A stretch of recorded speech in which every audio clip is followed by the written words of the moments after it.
ವಿದ್ಯಾವತಾಂ ಭಾಗವತೆ ಪರೀಕ್ಷಾ ಅಂತ. ವಿದ್ಯಾವತಾಂ, ವಿದ್ಯಾವಂತರೊಳಗೆ ಆ ಒಂದು ಭಾಗವತದೊಳಗೆ ನಾವುಗಳು ಪರೀಕ್ಷೆಯನ್ನ ಮಾಡಬೇಕು ಅಂತ. ಹಂಗಂದ್ರೆ ಏನರ್ಥ? ವಿದ್ಯಾವತಾಂ ಭಾಗವತೆ ಪರೀಕ್ಷಾ ಅಂದ್ರೆ ಏನರ್ಥ ನೋಡಿ. ನಾವುಗಳು ಒಬ್ಬ ಮಹಾರಾಜನಿಗೆ ಹೇಗೆ ಪರೀಕ್ಷೆ ಬರುತ್ತೆ ಮಹಾರಾಜನಿಗೆ ಅಂದಾಗ, ಒಮ್ಮೆಲೇನೆ ಅವನ ಅಕ್ಕಪಕ್ಕದವರು ರಾಜ್ಯದವರು ದಂಡೆತ್ತಿ ಬಂದುಬಿಟ್ರೆ, ಇಲ್ಲ ಅಂದ್ರೆ ಅವನ ಒಂದು ರಾಜ್ಯದ ಒಳಗೇನೆ ಒಂದು ದಂಗೆ ಏನಾದ್ರು ಎದ್ದು ಬಿಟ್ರೆ ಅದನ್ನ ಹೇಗೆ ಉಪಶಾಂತಿಯನ್ನ ಮಾಡ್ತಾನೆ ಅನ್ನೋದ್ರೊಳಗೆ ಒಬ್ಬ ರಾಜನಿಗೆ ಪರೀಕ್ಷೆ ಅಂತ. ಅದೇ ರೀತಿಯಾಗಿ ಒಬ್ಬ ಗೃಹಿಣಿಗೆ ಪರೀಕ್ಷೆ ಯಾವಾಗ? ಒಮ್ಮೆಲನೆ ಮನೆಗೊಂದು 10 ಜನ ಬಂದು ಬಿಟ್ರೆ, ಅದು ಈಗಿನ ಕಾಲದಲ್ಲಲ್ಲ, ಹಿಂದೆ ಬರ್ತಿದ್ರು ಅಂತ. ಏನ್ ಹೇಳಿ? ಹಿಂದೆ ಬರ್ತಿದ್ರು. ಒಮ್ಮೆಲನೆ 4-5 ಜನ ಮನೆಗೆ ಬಂದು ಬಿಟ್ರೆ ಅವ್ರನ್ನೆಲ್ಲ ಹೆಂಗೆ ಸಂಭಾಳಿಸ್ತಾಳೆ ಅನ್ನೋದ್ರೊಳಗೆ ಗೃಹಿಣಿಯ ಪರೀಕ್ಷೆ ಇತ್ತಂತೆ. ಈಗ ನಾವು ಅತಿಥಿಗಳಾಗಿ ಯಾರ ಮನೆ ಬಾಗಿಲಿಗೆ ಹೋಗುವ ಹಾಗೆ ಇಲ್ಲಪ್ಪ. ಅತಿಥಿ ಅಂದ್ರೆ ಏನು ಅರ್ಥ? ಹೇಳದೆ ಅವರ ಮನೆಗೆ ಹೋಗೋದು ಅತಿಥಿ. ಈಗ ಆ ರೀತಿ ಏನಾದ್ರೂ ಹೋಗ್ಬಿಟ್ರೆ, ಏನಪ್ಪ ಅವ್ರಿಗೆ ಒಂದು ಸಣ್ಣ ಕಾಮನ್ ಸೆನ್ಸೇ ಇಲ್ವಲ್ಲ, ಒಂದು ಹೇಳಿ ಬರಬೇಕು ಅಂತ ಗೊತ್ತಾಗಲ್ವ ಅವರಿಗೆ? ನಾವು ನಮ್ಮನ್ನ ಎಷ್ಟು ಕೆಳಮಟ್ಟಿಗೆ ತಂದ್ಕೊಂಡಿದೀವಿ ಅನ್ನೋದು ವಿಚಾರ ಮಾಡಿ. ಏನ್ ಹೇಳಿ? ಹಿಂದೆಲ್ಲ ಒಂದು ಧೈರ್ಯ ಇರ್ತಿತ್ತು. ನಾವೊಂದು ಬೆಂಗಳೂರು ನಗರಕ್ಕೋ ಇತ್ಯಾದಿಗಳಿಗೋ ಎಲ್ಲಾರು ಹೋದಾಗ ಏನಂತ ಇರ್ತಿತ್ತು ಧೈರ್ಯ? ನಮ್ಮವ್ ನಿಧಾನಪ್ಪ, ಅವ್ರ ಮನೆಗೆ ಹೋಗಿರ್ಬೋದಪ್ಪ ಅಂತ ಇರ್ತಿತ್ತು. ಈಗ ಸ್ವಂತ ಅಣ್ಣ ತಮ್ಮಂದ್ರಿದ್ರು ಕೂಡ ಅವ್ರ ಮನೆ ಬಾಗಿಲಿಗೆ ಹೋಗಿ ನಮಗೆ ಧೈರ್ಯ ಇಲ್ಲ. ಏನ್ ಹೇಳಿ? ಸ್ವಂತ ಅಣ್ಣ ತಮ್ಮಂದ್ರಿದ್ರು ಅವ್ರ ಮನೆ ಬಾಗಿಲಿಗೆ ಯಾಕಂದ್ರೆ ನಮ್ಮನ್ನ ನಾವು ಅಷ್ಟು ಕೆಳಮಟ್ಟಿಗೆ ತಂದ್ಕೊಂಡ್ಬಿಟ್ಟಿದ್ದೀವಿ. ನಾವು 3 ದಿನ ಮುಂಚೆ ಹೇಳಿರ್ಬೇಕು ಬರ್ತಾ ಇದೀವಪ್ಪ ಅಂತ. ಬೆಳಗ್ಗೆ ಬಸ್ ಹತ್ತದಾಗ ಹೇಳ್ಬೇಕು ಟ್ರೈನ್ ಹತ್ತಿದ್ದೀನಪ್ಪ ಅಂತ. ಇಳಿದ ಮೇಲೆ ಹೇಳ್ಬೇಕು ಇಳಿದಿದ್ದೀನಪ್ಪ ಅಂತ. ಇನ್ನೇನು ಅಷ್ಟಾದ್ರೂ ಕೂಡ ಏನೋ ನಮಗೆ ಭಯ. ಏನ್ ಗೊತ್ತಾ? ಅವನೆಲ್ಲರೂ ಹೊರಟು ಬಿಟ್ರೆ ಏನಾಗ್ಬಿಡುತ್ತೋ ಏನೋ. ಕಾರಣ ನೋಡಿ, ನಮಗೆ ಒಮ್ಮೆಲೆ ಒಬ್ಬ ಗೃಹಿಣಿಗೆ ಪರೀಕ್ಷೆ ಯಾವಾಗ ಅಂದ್ರೆ 10 ಜನ ಒಟ್ಟಿಗೆ ಮನೆಗೆ ಬಂದ್ರೆ ಅವ್ರನ್ನ ಹೆಂಗೆ ಸಂಭಾಳಿಸ್ತಾಳೆ ಅನ್ನೋದು ಗೃಹಿಣಿಗೆ ಪರೀಕ್ಷೆ ಇತ್ತಂತೆ. ಯಾಕೆ ಅಂದ್ರೆ ಈಗಿನಷ್ಟು ಉಪಕರಣಗಳು ಇಲ್ಲದೆ ಇರುವಂತಹ ಸಮಯ ಆಗ. ಒಂದು ಅಡಿಗೆ ಮಾಡಬೇಕು ಅಂದ್ರೆ ರುಬ್ಬಬೇಕು, ಒಂದು ಅನ್ನ ಬೇಯಿಸ್ಬೇಕು ಅಂದ್ರೆ ಒಲೆ ಹುಟ್ಟಬೇಕು, ಎಲ್ಲ ಮಾಡಬೇಕು. ನಿಮ್ಮ ಅಜ್ಜಿ ಎಂದಿರು ಎಲ್ಲರೂ ಹೇಗೆ ಮಾಡ್ತಿದ್ರು ಅಂತ ವಿಚಾರ ಮಾಡಿ. ಅಡಿಗೆನ ಒಂದು ಮನೇಲಿ ಒಂದು ಕಾರ್ಯಕ್ರಮ ಅಂದ್ರೆ ಬೆಳಗ್ಗೆ 6 ಗಂಟೆಗೆ ಶುರು ಮಾಡಬೇಕಿತ್ತು ಎಲ್ಲವನ್ನು. ಅದೇ ಒಂದು ಸಂಭ್ರಮ ಇರ್ತಿತ್ತು. ನಂತರ ನಾನು ಬಹಳ ಸಂಸ್ಕೃತವನ್ನು ಓದ್ಕೊಂಡಿದ್ದೀನಪ್ಪ, ದೊಡ್ಡ ಪಾಠಶಾಲೆಯಲ್ಲೆಲ್ಲ ಇದ್ದು ಓದ್ಕೊಂಡ್ ಬಂದಿದ್ದೀನಿ, ಎಲ್ಲ ಮಾಡಿದ್ದೇನೆ, ನನಗೆ ಸಂಸ್ಕೃತದ ಜ್ಞಾನ ಬಹಳ ಚೆನ್ನಾಗಿದೆ ಅಂದ್ರೆ ಒಂದು ಭಾಗವತದ ಶ್ಲೋಕ ಕೊಟ್ಟುಬಿಟ್ಟು ಇದನ್ನೊಂಚೂರು ಅನ್ವಯ ಅರ್ಥ ಹೇಳಪ್ಪ ಅಂತ ಕೊಡ್ಬೇಕಂತೆ. ಯಾಕೆ ಅಂದ್ರೆ ಇದನ್ನ ಅರ್ಥ ಮಾಡೋದು ಅಷ್ಟು ಕಷ್ಟ ಅಂತ. ಭಾಗವತದ ಶ್ಲೋಕ ವಿಷಯವೂ ಆಳ, ಸಂಸ್ಕೃತವೂ ಗಟ್ಟಿ. ಇದು ತುಂಬಾ ಚೆನ್ನಾಗಿ ಇದನ್ನ ವ್ಯಾಸರು ಇದರೊಳಗೆ ಜೋಡಿಸಿದ್ದಾರೆ. ಶ್ರುತಿ, ಸ್ಮೃತಿ, ಇತಿಹಾಸ, ಒಂದು ಪುರಾಣ, 3 ನಮಗೆ ನಮ್ಮ ಭಾರತವನ್ನ, ಭಾರತೀಯ ಸಂಸ್ಕೃತಿಯನ್ನ ನಾವುಗಳು ಅರ್ಥ ಮಾಡ್ಕೋಬೇಕು ಅಂತ ಆದಾಗ ನೋಡಿ, ಇಲ್ಲೊಂದು ಮಗು ಕುತ್ಕೊಂಡು ಭಾಗವತ ಕೇಳ್ತಾ ಇದ್ದಾಳೆ. ಈಗ ನಮ್ಮ ಮಕ್ಕಳು, ನಮ್ಮ ಮೊಮ್ಮಕ್ಕಳಿದ್ದಾರೆ. ನಾವೆಲ್ಲರೂ ಕೂಡ ಇವರು ಒಂದು ಹಿಂದೂ ಸಮಾಜದಲ್ಲಿ ಹುಟ್ಟಿದ್ದಾರೆ, ಇವಳು ನಮ್ಮ ಕುಲದಲ್ಲಿ ಹುಟ್ಟಿದಾನೆ ಅನ್ನೋದು ಹುಟ್ಟಿದ ಮಾತ್ರದಿಂದಲೇ ಅವರಿಗೆ ಆ ಧರ್ಮದ ಬಗ್ಗೆ ಒಲವು ಬರಬೇಕು ಅಂತ ಇಲ್ಲ. ನಾವು ಆ ಮಗುವಿಗೆ ಒಲವು ಬರುವಂಥದ್ದನ್ನ ಏನ್ ಹೇಳ್ಕೊಟ್ಟಿದ್ದೀವಿ? ಒಮ್ಮೆ ಕುಳಿತುಕೊಂಡು 1-4 ಶ್ಲೋಕ ಗೀತೆಯನ್ನ ಕಲಿಸಿದೀವ? 1-2 ಶ್ಲೋಕ ನಿತ್ಯ ಪೂಜೆ, ಅಥವಾ ನಿತ್ಯ ಪೂಜೆ ಅಲ್ಲ, ಬೆಳಗ್ಗೆ ಎದ್ದ ತಕ್ಷಣ ಒಂದು ಕರಾಗ್ರೆ ವಸತೆ ಲಕ್ಷ್ಮಿ ಹೇಳ್ಬೇಕಮ್ಮ, ರಾತ್ರಿ ಮಲಗಬೇಕು ಒಂದು ಭೂಮಿ ಮುಟ್ಟಿ ಕಣ್ಮುಚ್ಕೊಂಡು ನಮಸ್ಕಾರ ಮಾಡ್ಬೇಕಮ್ಮ, ಹೋಗಿ ಮಹಾರಾಜರಿಗೊಂದು ನಮಸ್ಕಾರ ಮಾಡಿ ರಾತ್ರಿ ಮಲಗಬೇಕಮ್ಮ. ಯಾಕಂದ್ರೆ ಇವತ್ತಿನ ದಿನ ಮಹಾರಾಜರೇ ನೀವು ನನಗೆ ಅನ್ನ ಕೊಟ್ಟಿದ್ದೀರಾ, ನೀರು ಕೊಟ್ಟಿದ್ದೀರಾ, ಉಸಿರಾಡ ಗಾಳಿ ಕೊಟ್ಟಿದ್ದೀರಾ, ಒಮ್ಮೆ ನನ್ನ ಮಕ್ಕಳಿಗೆ ಆ ಸಂಸ್ಕಾರ ಕಲಿಸಿದ್ದೀನ. ಕೇವಲ ಜನ್ಮದಿಂದಲೇ ಯಾರಿಗೂ ಕೂಡ ಸಂಸ್ಕಾರ ಬರಬೇಕು ಅಂತಿಲ್ಲ, ನೆನಪಿಟ್ಕೊಳ್ಳಿ. ಯಾಕಂದ್ರೆ ಎಲ್ಲ ಹಿರಿಯರು ಕುಳಿತಿದ್ದೀರಾ, ನಿಮ್ಮ ಮಕ್ಕಳು ಮೊಮ್ಮಕ್ಕಳಿಗೆ ಇದನ್ನ ಹೇಳಿಕೊಡಿ. ಬೆಳಗ್ಗೆ ಎದ್ದು ಸ್ನಾನ ಮಾಡಿ ಬಂದ ತಕ್ಷಣ, ಅಣ್ಣಯ್ಯ ದೇವ್ರ ಮನೆಗೆ ಹೋಗೋ ನಮಸ್ಕಾರ ಮಾಡಿದ್ಯಾ, ಮಾಡಿಸಿ. ಧರ್ಮ ಅನ್ನೋದು ಕೇವಲ ನನಗೆ ಜನ್ಮ ತಾಳಿದೀನಿ ಅನ್ನೋ ಮಟ್ಟಿಗೆನೆ ಅವರಿಗೆ ಅದರೊಳಗೆ ಶ್ರದ್ಧೆ ಬರಬೇಕು ಅಂತಿಲ್ಲ. ಒಂದು ತೀರ್ಥಕ್ಷೇತ್ರಗಳಿಗೆ ಕರ್ಕೊಂಡು ಹೋಗಿ ಅಲ್ಲಿರುವಂಥ ಗುರುಗಳನ್ನ ಪರಿಚಯ ಮಾಡಿಸಿ, ಆಗ ಅವಳಿಗೆ ನಮ್ಮ ಧರ್ಮವನ್ನ ಪಾಲನೆ ಮಾಡಬೇಕು ಅನ್ನೋದು ಬರುತ್ತೆ. ಬಾಕಿ ಧರ್ಮಗಳನ್ನ ನಾವು ಒಮ್ಮೆ ನೋಡೋಣ. ಪ್ರತಿ ಶುಕ್ರವಾರ ಅಪ್ಪ ಕೈ ಹಿಡಿದು ಅವರ ಒಂದು ಧರ್ಮಸ್ಥಳಕ್ಕೆ ಕರ್ಕೊಂಡು ಹೋಗ್ತಾನೆ. ಪ್ರತಿ ಭಾನುವಾರ ಒಬ್ಬ ಅವನ ಧರ್ಮಕ್ಷೇತ್ರಕ್ಕೆ ಅವನು ಕರ್ಕೊಂಡು ಹೋಗ್ತಾನೆ. ಯಾವತ್ತು ನಮ್ಮ ಮಕ್ಕಳನ್ನ ನಾವು ಅಂಥದ್ದನ್ನು ಮಾಡಿದೀವಿ ಹೇಳಿ? ಯಾವತ್ತು ಮಾಡಿದೀವಿ ನಾವು? ಈ ರೀತಿ ಮಾಡಿದಾಗ ಹೇಗೆ ತಾನೇ ಉಳಿಯಲು ಸಾಧ್ಯ? ಆಗ ಅಂಥವರಿಗೇನ ಶ್ರುತಿ, ಸ್ಮೃತಿ ಮತ್ತು ಪುರಾಣ. ನಾವೇನ್ ತುಂಬಾ ದೊಡ್ಡ ದೊಡ್ಡದನ್ನ ಹೇಳ್ಕೊಡಿ ಅಂತ ಹೇಳ್ತಾ ಇಲ್ಲ. ಇದ್ರೊಳಗೆ ಬಹಳ ದೊಡ್ಡದನ್ನ ಹೇಳ್ಕೊಡ್ತಿದ್ದೀವಿ, ಬಹಳ ಮಾಡ್ತಾ ಇದ್ದೀವಿ ಅನ್ನುವುದೆಲ್ಲವೂ ಕೂಡ ಇಲ್ಲಪ್ಪ. ಇದು ಯಾವಾಗ ಅಂದ್ರೆ ಮಕ್ಕಳಲ್ಲೊಂದಷ್ಟು ಕಲಿಸಿದಾಗ ಅದು ನಮ್ಮೊಳಗೆ ಬೇರೂರಿಕೊಂಡು ಉಳಿಯತ್ತೆ. ಭಾಗವತ ಸಪ್ತಾಹವನ್ನ ಕೇಳಿದ್ವಿ, ಫಲ ಏನು? ನಮ್ಮ ಹೃದಯಕ್ಕೆ ಬರಬೇಕು. ಇಲ್ಲಪ್ಪ, ಇನ್ ಮುಂದೆ ಸಂಜೆ ಒಂದು ಅರ್ಧ ಗಂಟೆಗಳ ಕಾಲ ನಮ್ಮ ಮನೆಯಲ್ಲಿ ಒಂದು ಸಣ್ಣದಾಗೊಂದು ಲಲಿತಾ ಸಹಸ್ರನಾಮವೋ, ವಿಷ್ಣು ಸಹಸ್ರನಾಮವೋ, ಇಲ್ಲ ಒಂದು ಕೇಶವ ನಾಮವೋ, ಪ್ರತಿ ಶನಿವಾರ ಎಲ್ಲರ ಮನೆಯಲ್ಲೂ ಭಜನೆ ಮಾಡುವಂತ ಒಂದು ರೂಢಿ ಇತ್ತು. ಈಗ ಎಷ್ಟರ ಮನೆಯಲ್ಲಿ, ಎಷ್ಟು ಜನರ ಮನೆಯಲ್ಲಿದೆ? ಎಷ್ಟು ಜನರ ಮನೆಯಲ್ಲಿದೆ ಭಜನೆಯ ರೂಢಿ? ಪ್ರತಿಯಾಗಿರುವಂತಹ ಒಂದು ಸೋಮವಾರ, ಕಾರ್ತಿಕ ಸೋಮವಾರ ಮನೆಯಲ್ಲಿ ರುದ್ರಾಭಿಷೇಕವೋ ಇನ್ನೊಂದೋ ಮತ್ತೊಂದೋ ಮಾಡುವಂತಹ ಒಂದು ಭಾಗ ಇತ್ತು. ಈಗ ಎಷ್ಟು ಮನೆಯಲ್ಲಿ ಇಟ್ಟುಕೊಂಡಿದ್ದೇವೆ? ಹೆಂಗೆ ನಮ್ಮ ಮಕ್ಕಳಿಗೆ ನೀವೆಲ್ಲ ಬಂದು ಭಾಗವತ ಕೇಳ್ತಿದ್ದೀರಾ, ಇದಕ್ಕೆ ಹಿರಿಮೆ ನಿಮಗಲ್ಲ, ನಿಮ್ಮ ತಂದೆ ತಾಯಿಗೆ. ಯಾಕೆ? ನಿಮಗೆ ಆ ಸಂಸ್ಕಾರವನ್ನ ಅವರು ಕೊಟ್ಟಿದ್ದಾರೆ. ನಿಮಗೆ ಆ ಸಂಸ್ಕಾರವನ್ನ ಅವರು ಕೊಟ್ಟಿದ್ದಾರೆ. ನಮ್ಮನೇಲಿ ನಡಿಬೇಕು ಅನ್ನೋ ಭಾವ ಇದೆ, ನೀವೆಲ್ಲ ಬಂದು ಕೇಳ್ತಿದ್ದೀರಾ. ಈಗ ನಿಮ್ಮ ಮಕ್ಕಳು ಕೇಳಬೇಕು ಅಂದ್ರೆ ನೀವು ಅವ್ರಿಗೆ ಕೊಟ್ಟಿರಬೇಕು. ನೀವು ಅವ್ರಿಗೆ ಕೊಟ್ಟಾಗ ಮಾತ್ರವೇ ಅವರಿಗೆ ಈ ಧರ್ಮ ಪ್ರಜ್ಞೆ ಅನ್ನುವಂಥದ್ದು ಬರುತ್ತೆ. ಸುಲಭವಾಗಿ ಜಗತ್ತೊಳಗೆ ಅವರ ಮನಸ್ಸನ್ನ ವಿಕಲ್ಪ ಮಾಡುವಂತಹ 100 ಶಕ್ತಿಗಳಿದೆ. ಏನ್ ಹೇಳಿ? ಒಂದು ಸೆಲ್ ಫೋನ್ ಆಗಬಹುದು, ಒಂದು ಕಂಪ್ಯೂಟರ್ ಆಗಬಹುದು, ಪ್ರಪಂಚದ ನಡೀತಿರುವಂತಹ ಜಾಗ ಆಗಬಹುದು.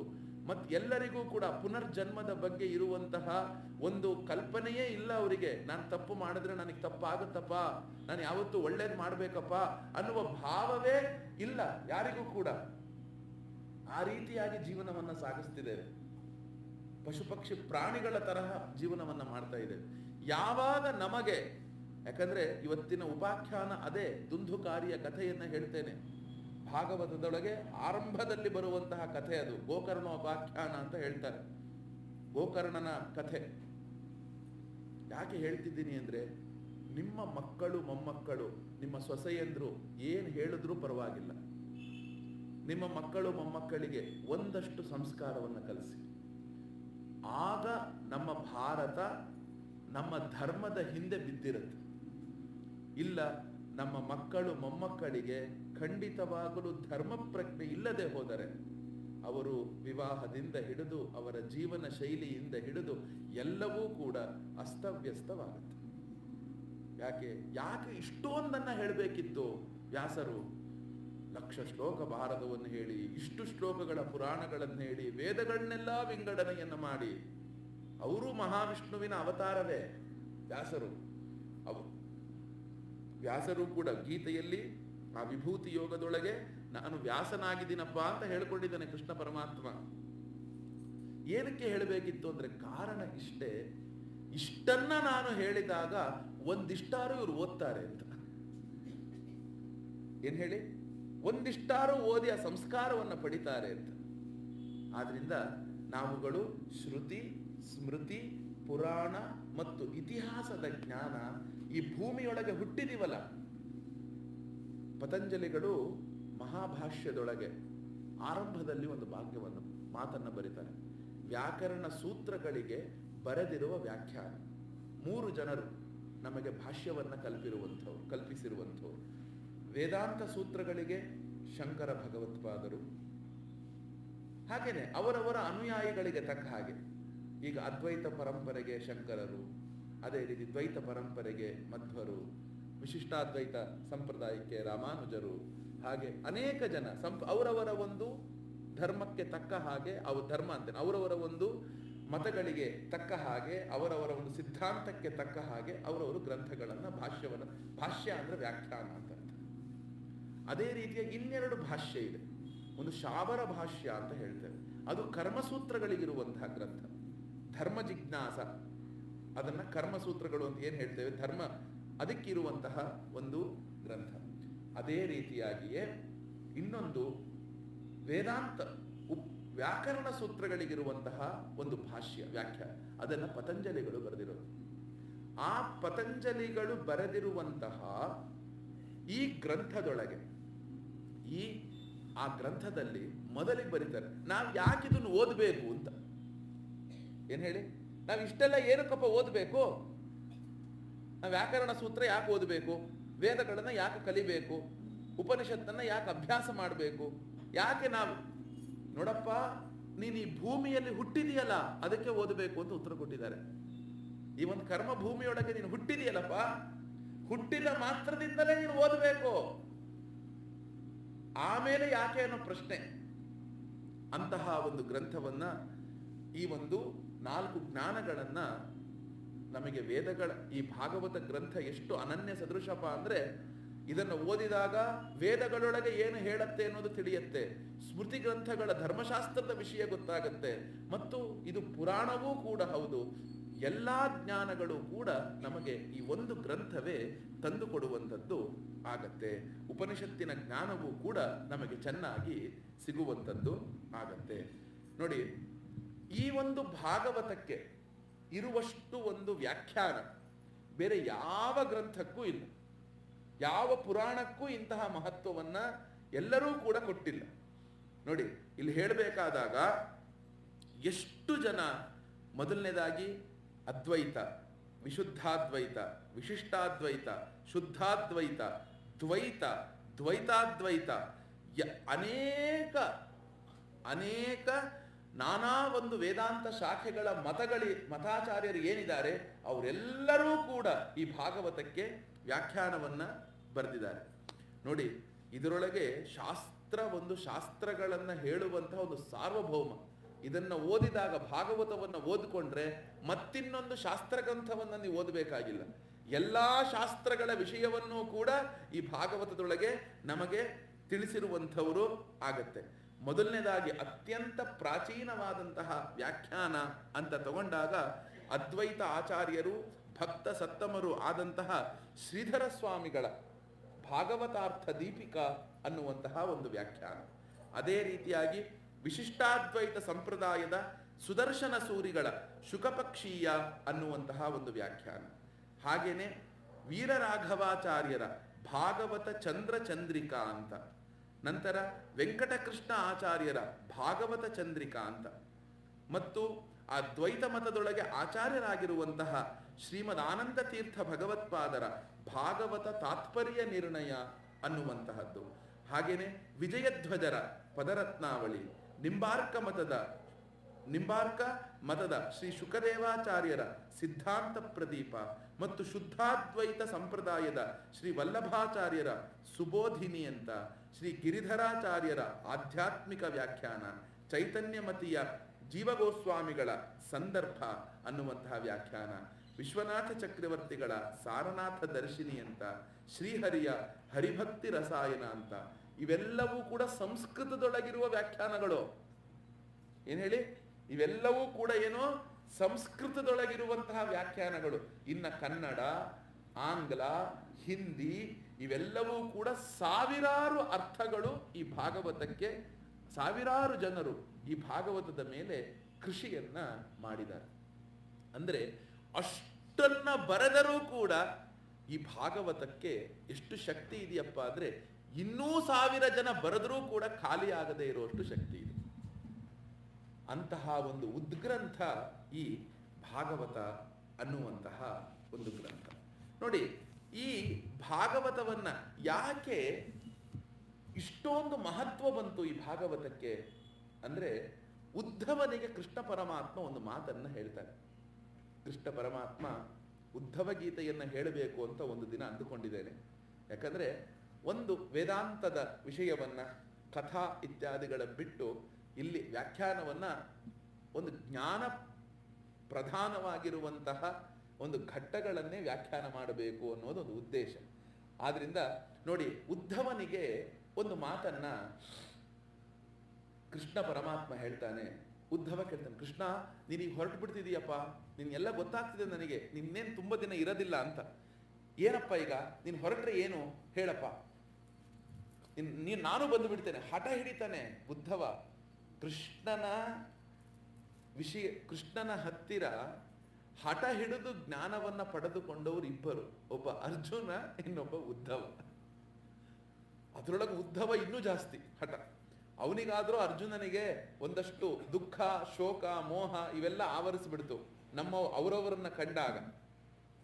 ಆದರೆ ಉದ್ಧವ ಹಾಗಲ್ಲ. ಕೃಷ್ಣ ಉದ್ಧವಾನಿ ಎಲ್ಲ ನೋಡ್ಕೊಂಡು ಹೋಗ್ಬೇಕಪ್ಪ, ಮಾಡ್ಬೇಕಪ್ಪ ಅಂತ ಹೇಳಿದಾಗ ನನಗೆ ಅನ್ನಿಸ್ತಾ ಇದೆ, ಯಾಕೋ ನೀನು ಜಾಸ್ತಿ ದಿನ ಇರಲ್ಲ ಅಂತ, ನೀನು ಹೋಗೋದಿದ್ರೆ ನನ್ನನ್ನು ಕರ್ಕೊಂಡು ಹೋಗು ಅಂತ ಹೇಳ್ದ.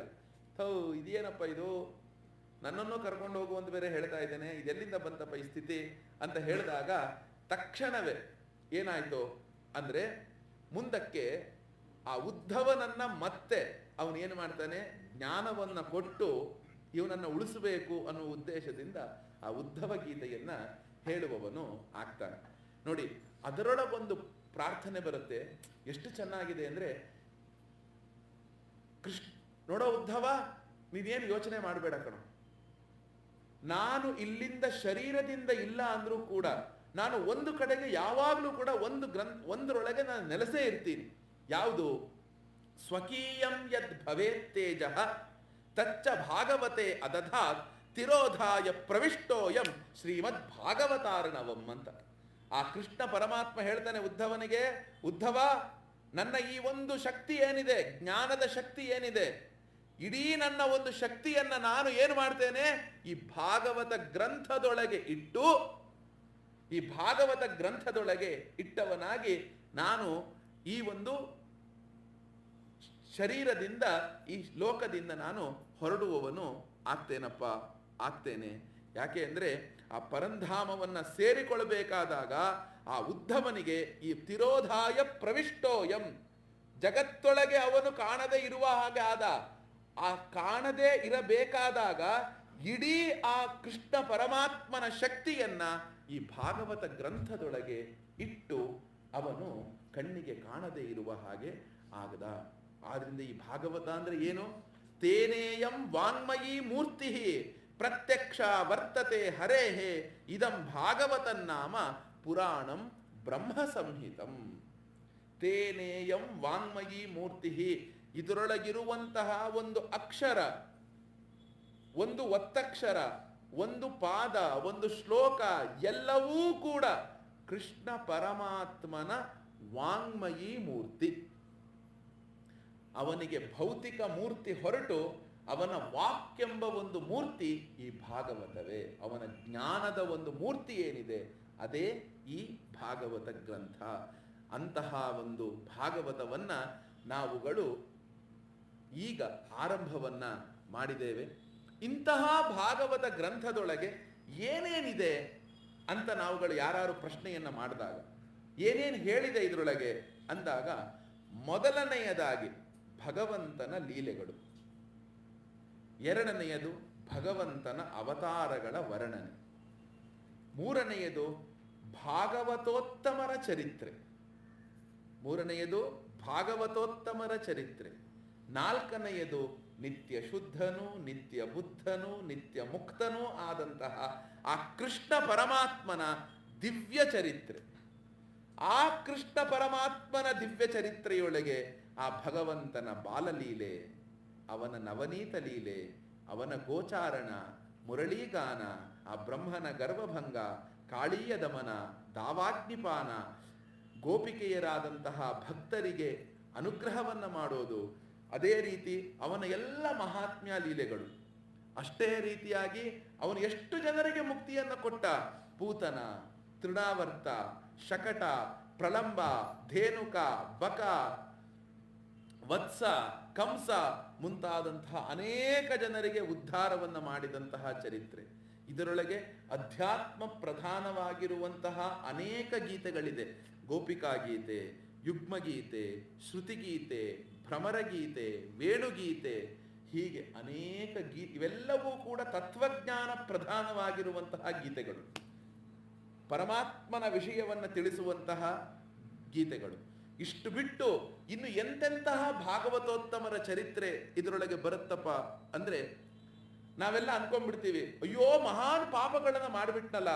ಏನು ಹೆದರಬೇಡಿ, ಪರಮ ಪಾಪಿಷ್ಠನೇ ಆಗಿದ್ದರೂ ಕೂಡ ಕೇವಲ ಭಗವಂತನ ನಾಮವನ್ನ ಹೇಳಿದ್ದರಿಂದ ಉದ್ಧಾರವಾದಂತಹ ಅಜಾಮೀಳನ ಚರಿತ್ರೆ ಇದರೊಳಗೆ ಬರುತ್ತೆ. ಅಯ್ಯೋ ಇಲ್ಲಪ್ಪ, ನಾನು ಒಂದಷ್ಟು ಮೆಚುರಿಟಿ ಬೇಕು ಸ್ವಾಮಿ, ನಿಜವಾಗ್ಲೂ ಭಗವಂತನೆಲ್ಲ ಕಲಿಬೇಕು ಅಂದ್ರೆ ಒಂದಷ್ಟು ವಯಸ್ಸಾಗಬೇಕು, ಒಂದಷ್ಟು ಮೆಚುರಿಟಿ ಬೇಕು, ಆಗ ಭಗವಂತನ ತಿಳ್ಕೋಬಹುದು. ತಪ್ಪು.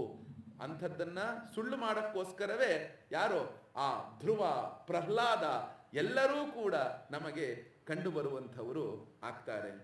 ಹಾಗೆ ರಾಕ್ಷಸ ಜನ್ಮದೊಳಗೆ ಹುಟ್ಟಿದ್ರೂ ಕೂಡ, ರಾಕ್ಷಸ ಜನ್ಮದಲ್ಲಿ ಹುಟ್ಟಿದ್ರೂ ಕೂಡ ದೇವತೆಗಳು ನಾಚುವಂತೆ ಜೀವನ ಶೈಲಿಯನ್ನು ರೂಢಿಸಿಕೊಂಡಂತಹ ನಮಗೆ ಆ ಬಲಿ, ವೃತ್ರ, ಪ್ರಹ್ಲಾದನ ಚರಿತ್ರೆಗಳು ಇದರೊಳಗೆ ಸಿಗುವಂಥದ್ದಾಗತ್ತೆ.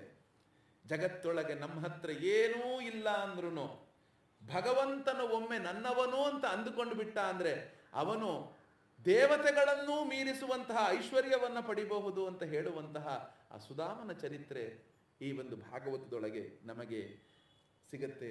ಎಲ್ಲದಕ್ಕಿಂತ ಮುಖ್ಯವಾಗಿ ಒಂದು ಕಥೆಯನ್ನು ನಿಮಗೆ ಹೇಳಬೇಕು. ಆ ಕಥೆಯ ಹೆಸರು ರಂತಿದೇವ ಚರಿತ್ರೆ ಅಂತ. ಒಮ್ಮೆ ಆ ರಂತಿದೇವನ ಚರಿತ್ರೆಯನ್ನು ಹೇಳ್ತೇನೆ.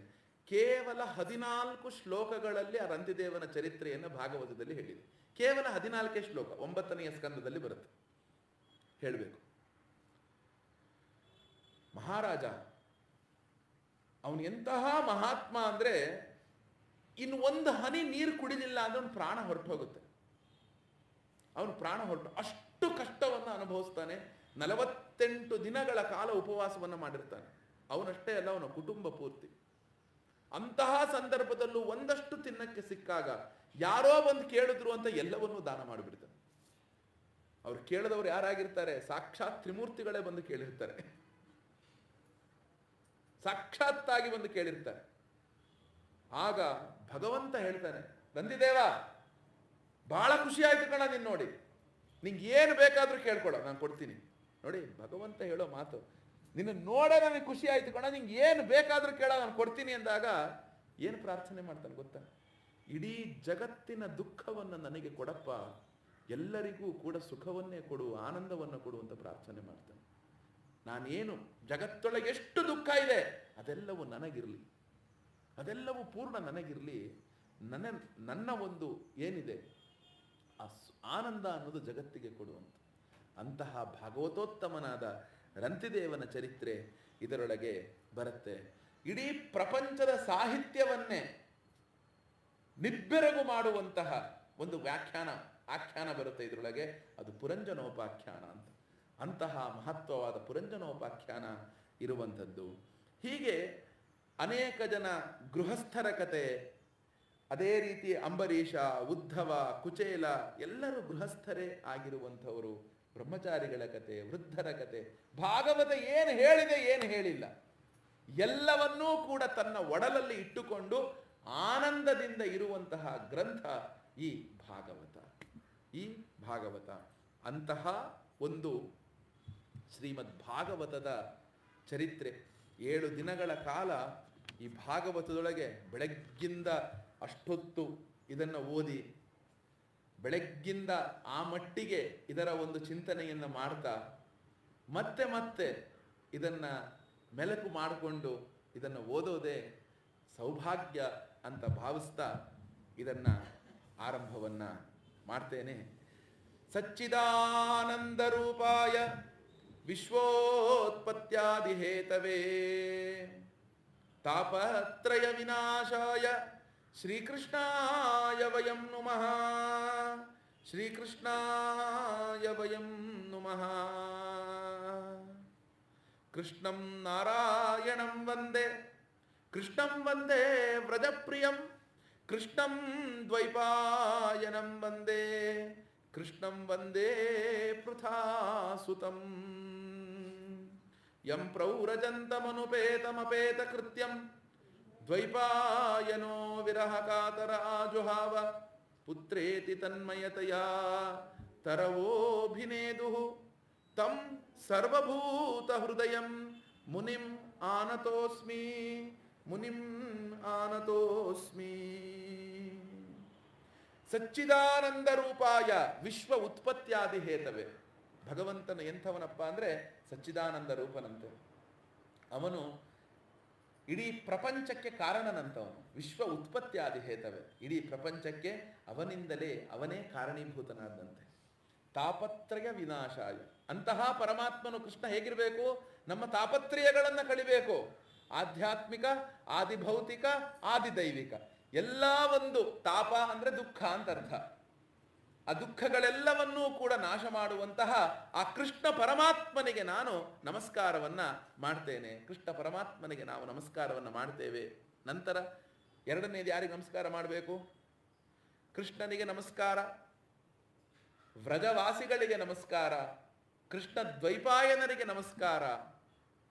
ಕೃಷ್ಣ ದ್ವೈಪಾಯನರಿಗೆ ನಮಸ್ಕಾರವನ್ನ ಮಾಡ್ತಾ ನಂತರ ಇನ್ನೊಬ್ಬರಿಗೆ ನಮಸ್ಕಾರವನ್ನು ಮಾಡಬೇಕು. ಅವರೇ ಶುಕರು. ಯಾರು? ಯಂ ಪ್ರವ್ರಜಂತಂ ಅನುಪೇತಂ ಅಪೇತ ಕೃತ್ಯಂ. ಶುಕರು, ವ್ಯಾಸರಿಂದ ಶುಕರು ಹುಟ್ಟುತ್ತಾರೆ. ಹುಟ್ಟಬೇಕಾದ್ರೇನೆ ಅವರು 8 ವರ್ಷದ ಹುಡುಗನಾಗೆ ಹುಟ್ಟದಂಥದ್ದು. 8 ವರ್ಷದ ಹುಡುಗ. ಇವೆಲ್ಲ ನಿಮ್ಮ ವೈದ್ಯಕೀಯ ಕ್ಷೇತ್ರಕ್ಕೆ ಸವಾಲು. ನೀವೆಲ್ಲ ಹೇಳುವ ಸಾಧ್ಯನೇ ಇಲ್ಲ ಅಂತ ಹೇಳ್ಬೋದು. ಇಲ್ಲ, ನಮ್ಮ ಪುರಾಣಗಳೊಳಗೆ ಬೇಕಾದಷ್ಟು ಸಾಧ್ಯಗಳಿದೆ. ಹಿಂಗೆ ಆಗಕ್ಕೆ ಹೆಂಗ್ ಸಾಧ್ಯ ಅಂತ ಎಲ್ಲಿ ನಮ್ಮ ಆಲೋಚನೆ ನಿಲ್ಲತ್ತೆ ಅಲ್ಲಿಂದ ನಮ್ಮ ಋಷಿಗಳ ಆಲೋಚನೆ ಆರಂಭ ಆಗುತ್ತೆ. ಏನ್ ಹೇಳಿ? ಹೆಂಗೆ ಅಂದ್ರೆ ಅಂತ ನಮ್ಮ ಒಂದು ವಿಜ್ಞಾನ ಎಲ್ಲಿ ನಿಲ್ಲತ್ತೆ ಅಲ್ಲಿಂದ ಅಧ್ಯಾತ್ಮ ಆರಂಭ ಆಗುತ್ತೆ. ಅಲ್ಲಿಂದ ಒಂದು ಅಧ್ಯಾತ್ಮ ಅನ್ನೋದು ಆರಂಭ ಆಗುತ್ತೆ. ವ್ರಜಂತಂ ಅನುಪೇತಂ ಅಪೇತ ಕೃತ್ಯಂ. ಅವ್ರು ಏನಂತ ಯೋಚನೆ ಮಾಡಿದ್ರು? ಹುಟ್ಟುತ್ತಾರಂತೆ. ಹುಟ್ಟಿದ ತಕ್ಷಣ ಶುಕರ ಹೃದಯದೊಳಗೆ ನಾನಿನ್ನೇನನ್ನೂ ಮಾಡಬೇಕಾಗಿಲ್ಲ, ನಾನು ಇನ್ನ ಏನನ್ನೂ ಮಾಡಬೇಕಾಗಿಲ್ಲ ಎಂಬ ಆಲೋಚನೆಯಿಂದಲೇ ಅವರು ಹುಟ್ಟಿದಂಥವರಾದರಂತೆ. ಯಾರು? ಶುಕ ಮಹರ್ಷಿಗಳು. ಆಗ ಏನಾಯ್ತು? ದ್ವೈಪಾಯನೋ ವಿರಹ ಕಾತರ ಆಜುಹಾವ. ಆಗ ದ್ವೈಪಾಯನರು ಹುಟ್ಟಿದ ತಕ್ಷಣ ಹಿಂದೆ ತಿರುಗೂ ನೋಡದೆ ಮುಂದಕ್ಕೆ ಅವರು ನಡೆದುಕೊಂಡು ಹೋಗ್ತಾ ಇದ್ದಾರೆ. ಹುಟ್ಟಿದ ಮಗ ಬಿಟ್ಟು ಹೋಗ್ತಾನಲ್ಲಪ್ಪ ಅಂತ ಕೃಷ್ಣ ದ್ವೈಪಾಯನರಿಗೆ, ವ್ಯಾಸರಿಗೆ ದುಃಖ. ಅವ್ರೇನ್ ಮಾಡಿದ್ರು? ಆಜುಹಾವ, ಕೂಗುದ್ರಂತೆ. ಏನಂತ ಕೂಗುದ್ರು? ಪುತ್ರ ಪುತ್ರ ಪುತ್ರ, ಮಗನೇ ಮಗನೇ ಮಗನೇ ಅಂತ ಕೂಗುದ್ರೆ ಪುತ್ರೇತಿ ತನ್ಮಯತಯ, ಅತ್ಯಂತ ತನ್ಮಯ ಭಾವದಿಂದ ಮಗನೇ ಅಂತ ಕೂಗುದ್ರೆ ತರವೋ ಭಿನೇದುಹು. ಶುಕ ಮಹರ್ಷಿಗಳು ಓ ಅಂತ ಹೇಳಿಲ್ವಂತೆ. ಅಕ್ಕಪಕ್ಕ ಗಿಡ ಮರ ಬಳ್ಳಿಗಳಿತ್ತು, ಪಶು ಪಕ್ಷಿ ಪ್ರಾಣಿಗಳಿತ್ತು. ಅವುಗಳೆಲ್ಲವೂ ಕೂಡ ಓ ಅಂತ ಉತ್ತರ ಕೊಟ್ಟುವಂತೆ. ಕೂಗಿದ್ದು ಶುಕರಿಗೆ, ಉತ್ತರ ಕೊಟ್ಟಿದ್ದು ಪಶು ಪಕ್ಷಿ ಪ್ರಾಣಿಗಳು, ಮರಗಿಡ ಬಳ್ಳಿಗಳು. ಇದೇನಪ್ಪ ಇದು ಅಂದ್ರೆ ಅಲ್ಲಿ ಹೇಳ್ತಾರೆ ವ್ಯಾಸರು ಏನಂತ? ತಂ ಸರ್ವಭೂತ ಹೃದಯಂ. ನಾನು ಹುಟ್ಟಬೇಕಾದಾಗ ಏನ್ ಅನ್ಕೊಂಡಿರ್ತೇನೆ? ಈ ಒಂದು ಶರೀರವನ್ನ ನಾನು ಅಂತ ಅಂದ್ಕೊಂಡಿರ್ತೇನೆ, ಈ ಪುಸ್ತಕವನ್ನ ನನ್ನದು ಅಂತ ಅಂದ್ಕೊಂಡಿರ್ತೇನೆ. ಆದ್ರೆ ಶುಕರು ಹುಟ್ಟಬೇಕಾದ್ರೇನೆ ಸರ್ವಭೂತ ಪ್ರೇಮಗಳಾಗಿ ಹುಟ್ಟಿದ್ರಂತೆ. ಎಲ್ಲದರೊಳಗೂ ಕೂಡ ನಾನು ಎಂಬ ಪ್ರೇಮದಿಂದ ಹುಟ್ಟಿದ್ರು. ಅಂತಹ ಶುಕರಿಗೆ ನಮಸ್ಕಾರವನ್ನು ಮಾಡ್ತಾ ಈ ಭಾಗವತ ಆರಂಭ ಆಗಂಥದ್ದು ಎಲ್ಲಿ? ಎಲ್ಲ ಪುರಾಣ ಗ್ರಂಥಗಳು ಕೂಡ ನಿಮಗೆ ಇದಕ್ಕಿಂತಲೂ ಚೆನ್ನಾಗಿ ಹೇಳಬೇಕು ಅಂದ್ರೆ, ನೀವು ಯಾವುದೇ ವ್ರತಕಥೆಗಳನ್ನ ಮಾಡಿದ ಮೇಲೆ, ಗಣಪತಿ ಆಗ್ಬೋದು, ಗೌರಿ ಆಗ್ಬೋದು. ಮೊನ್ನೆ ಗಣಪತಿ ಗೌರಿ ಆಗಿದೆ, ಅದರಿಂದ ಅದು ನೆನಪಿರುತ್ತೆ, ಹೇಳ್ತಾ ಇದ್ದೇನೆ ನಿಮಗೆ. ಆ ಗೌರಿ ಗಣಪತಿ ಆಗಿರೋದ್ರಿಂದ ಅವುಗಳಿಂದ ಏನಾಗತ್ತಪ್ಪ ಅಂದ್ರೆ ನಮಗೊಂದು ಹೊಸದಾಗಿ ವಿಷಯ ಗೊತ್ತಾಗುತ್ತೆ. ಏನು? ಎಲ್ಲಾ ಕಥೆ ನೈಮಿಷಾರಣ್ಯದಲ್ಲಿ ಸೂತ ಮಹರ್ಷಿಗಳನ್ನ ಕುರಿತು ಶೌನಕಾದಿ ಋಷಿಗಳಿಗೆ ಸೂತ ಮಹರ್ಷಿಗಳು ಹೀಗೆ ಹೇಳಿದರು. ಅನ್ನುವಂಥದ್ದು ಬರುತ್ತೆ ನೋಡಿ. ಕೃಷ್ಣಾವತಾರದ ಕಥೆ ಪ್ರಪಂಚವೂ ತೃಪ್ತವಾಗಿದೆ. ಮಳೆ ಬರ್ತಾ ಇದೆ. ಆ ಕೃಷ್ಣನ ಕಥೆ ಏನಿದೆ, ಅಷ್ಟು ದೊಡ್ಡ ಬಿಸಿಲಲ್ಲೂ ಮತ್ತೆ ಮಳೆ ಸುರಿತಾ ಇದೆ ನೋಡಿ, ನಿಂತೋಯ್ತು. ಯಾಕೆ ಅಂದರೆ ಎಲ್ಲಿ ಭಾಗವತ ನಡೆಯುತ್ತೋ ಅಲ್ಲಿ ದೇವತೆಗಳು ಮೇಲ್ಗಡೆಗೆ ಆ ಶ್ರವಣ ಮಾಡಕ್ಕೆ ಕುಳಿತುಕೊಂಡಿರ್ತಾರಂತೆ. ಎಲ್ಲರೂ ಅಲ್ಲಿ ಭಾಗವತ ನಡೆಯುತ್ತಪ್ಪ, ಅಲ್ಲಿ ಹೋಗಿ ಕುತ್ಕೊಳ್ತೀನಿ ಅಂತ. ಅದಕ್ಕೆ ಇದು ಕ್ಷೇತ್ರ. ಏನು ಹೇಳಿ, ಒಬ್ಬರಿಗಲ್ಲ ಅನೇಕ ದೇವತೆಗಳು ಎಲ್ಲೋ ಒಂದು ಕಡೆ ಕುತ್ಕೊಂಡು ಈ ಭಾಗವತವನ್ನು ಕೇಳ್ತಿರ್ತಾರೆ ಅಂತ. ನಂತರ ಹೇಳ್ತಾರೆ, ಆಗ ಆ ನೈಮಿಷಾರಣ್ಯದಲ್ಲಿದ್ದಂತಹ ಆ ಶೌನಕಾದಿ ಋಷಿಗಳಿಗೆ ಸೂತ ಮಹರ್ಷಿಗಳು ಈ ರೀತಿಯಾಗಿ ಹೇಳಿದ್ರು ಅನ್ನೋದೇ ಕಥೆಗಳೆಲ್ಲವೂ ಕೂಡ ಆರಂಭ ಆಗುತ್ತೆ. ಅಂದರೆ ಎಲ್ಲ ಪುರಾಣಗಳನ್ನ ಬರೆದಂಥವರು ವ್ಯಾಸರು, ಇದನ್ನ ಹೇಳಿದಂಥವರು ಸೂತ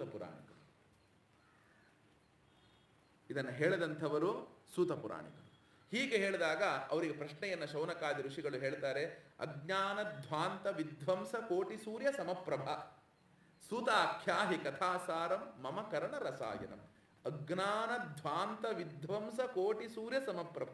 ನೋಡಿ, ಸೂತ ಮಹರ್ಷಿಗಳಿಗೆ ಹೇಳ್ತಿರೋದು, ಅಜ್ಞಾನ ಎಂಬ ಒಂದು ಕಡುಗತ್ತಲೆ ಏನಿದೆ, ನಮ್ಮ ಹೃದಯದೊಳಗಿರುವಂತಹ ಅಜ್ಞಾನ ಎಂಬ ಕಡುಗತ್ತಲೆಯನ್ನ ನಾಶ ಮಾಡುವುದರೊಳಗೆ 1000 ಸೂರ್ಯರಿಗೆ ಸಮನಾಗಿರುವ ಸೂತ ಮಹರ್ಷಿಗಳೇ. ನಮ್ಮ ಒಂದು ಕತ್ತಲೆ ಹೋಗಬೇಕು ಅಂದ್ರೆ ಏನು ಬೇಕು? ನಮಗೆ ಬೆಳಕು ಬೇಕು. ಹಾಗೆ ಇವರು ಎಂತಹ ಬೆಳಕಪ್ಪ ಸೂತ ಮಹರ್ಷಿಗಳು ಅಂದ್ರೆ 1000 ಸೂರ್ಯರ ತೇಜಸ್ಸನ್ನ ತನ್ನೊಳಗಿಟ್ಟುಕೊಂಡಂತಹ ಬೆಳಕವರು. ನಮ್ಮ ಈ ಒಂದು ಭೌತಿಕ ಕತ್ತಲೆಗೆ ಒಂದು ಬೆಳಕು ಸಾಕು. ಅಜ್ಞಾನ ಎಂಬ ಕತ್ತಲೆಗೆ ಎಷ್ಟು ಬೆಳಕು ಬೇಕೋ ಅದಕ್ಕೂ ಒಂದೇ ಸಾಕು. ಅದರ ಹೆಸರು ಭಗವಂತನ ನಾಮ. ಏನ್ ಹೇಳಿ? ಆ ಬೆಳಕಿನ ಹೆಸರೇನೋ ಭಗವಂತನ ನಾಮ. ಅದನ್ನೇ ಡಾಕ್ಟರ್ ಹೇಳಿದ್ದು, ಭಜ ಗೋವಿಂದಂ, ಭಜ ಗೋವಿಂದಂ. ಅದನ್ನೇ ಏನ್ ಹೇಳಿದ್ದು? ಅಂತಹ ವೇದಾಂತ ಕ್ಷೇತ್ರದ ಉತ್ತಮ ಗ್ರಂಥಗಳು, ಸರ್ವೋತ್ಕೃಷ್ಟ ಗ್ರಂಥಗಳು ಯಾವುವು? ಉಪನಿಷತ್ತುಗಳು. ಒಂದು ಆತ್ಮಜ್ಞಾನವನ್ನು ಹೇಳುವುದರೊಳಗೆ ಉತ್ಕೃಷ್ಟ ಗ್ರಂಥಗಳು ಯಾವುದು? ಉಪನಿಷತ್ತು. ಅಂತಹ ಉಪನಿಷತ್ತಿಗೆ ವ್ಯಾಖ್ಯಾನ ಮಾಡಿದಂತಹ ಶಂಕರ ಭಗವತ್ಪಾದರು ಬರೆದಿರುವ ಗ್ರಂಥ, ಜಾಣ, ನೀನು ಗೋವಿಂದನನ್ನ ಭಜಿಸಿದರೆ ಸಾಕು, ಉಪನಿಷತ್ತಿನ ಪ್ರತಿಪಾದ್ಯಕನಾದಂತಹ ಆ ಪರಮಾತ್ಮನೂ ನಿನ್ನ ಕೈಗೆ ಸಿಗ್ತಾನೆ ಅಂತ. ಅದನ್ನಾರು ಅರ್ಥ ಮಾಡ್ಕೊಳ್ಳೋದು ಕಷ್ಟ ಕಣೋ, ಇದನ್ನ ಅರ್ಥ ಮಾಡ್ಕೋ, ನಿಂಗೆ ಅನುಕೂಲ ಆಗತ್ತೆ ಅಂತ. ನೋಡಿ, ಆಗ ಏನು ಸೂತಾಖ್ಯಾಹಿ, ಸೂತರೆ ಹೇಳಿಪ್ಪ, ನಮ್ಮ ಕರ್ಣಕ್ಕೆ ಅಮೃತವಾಗಿರುವಂಥದ್ದನ್ನೇನಾದ್ರೂ ಹೇಳಿ.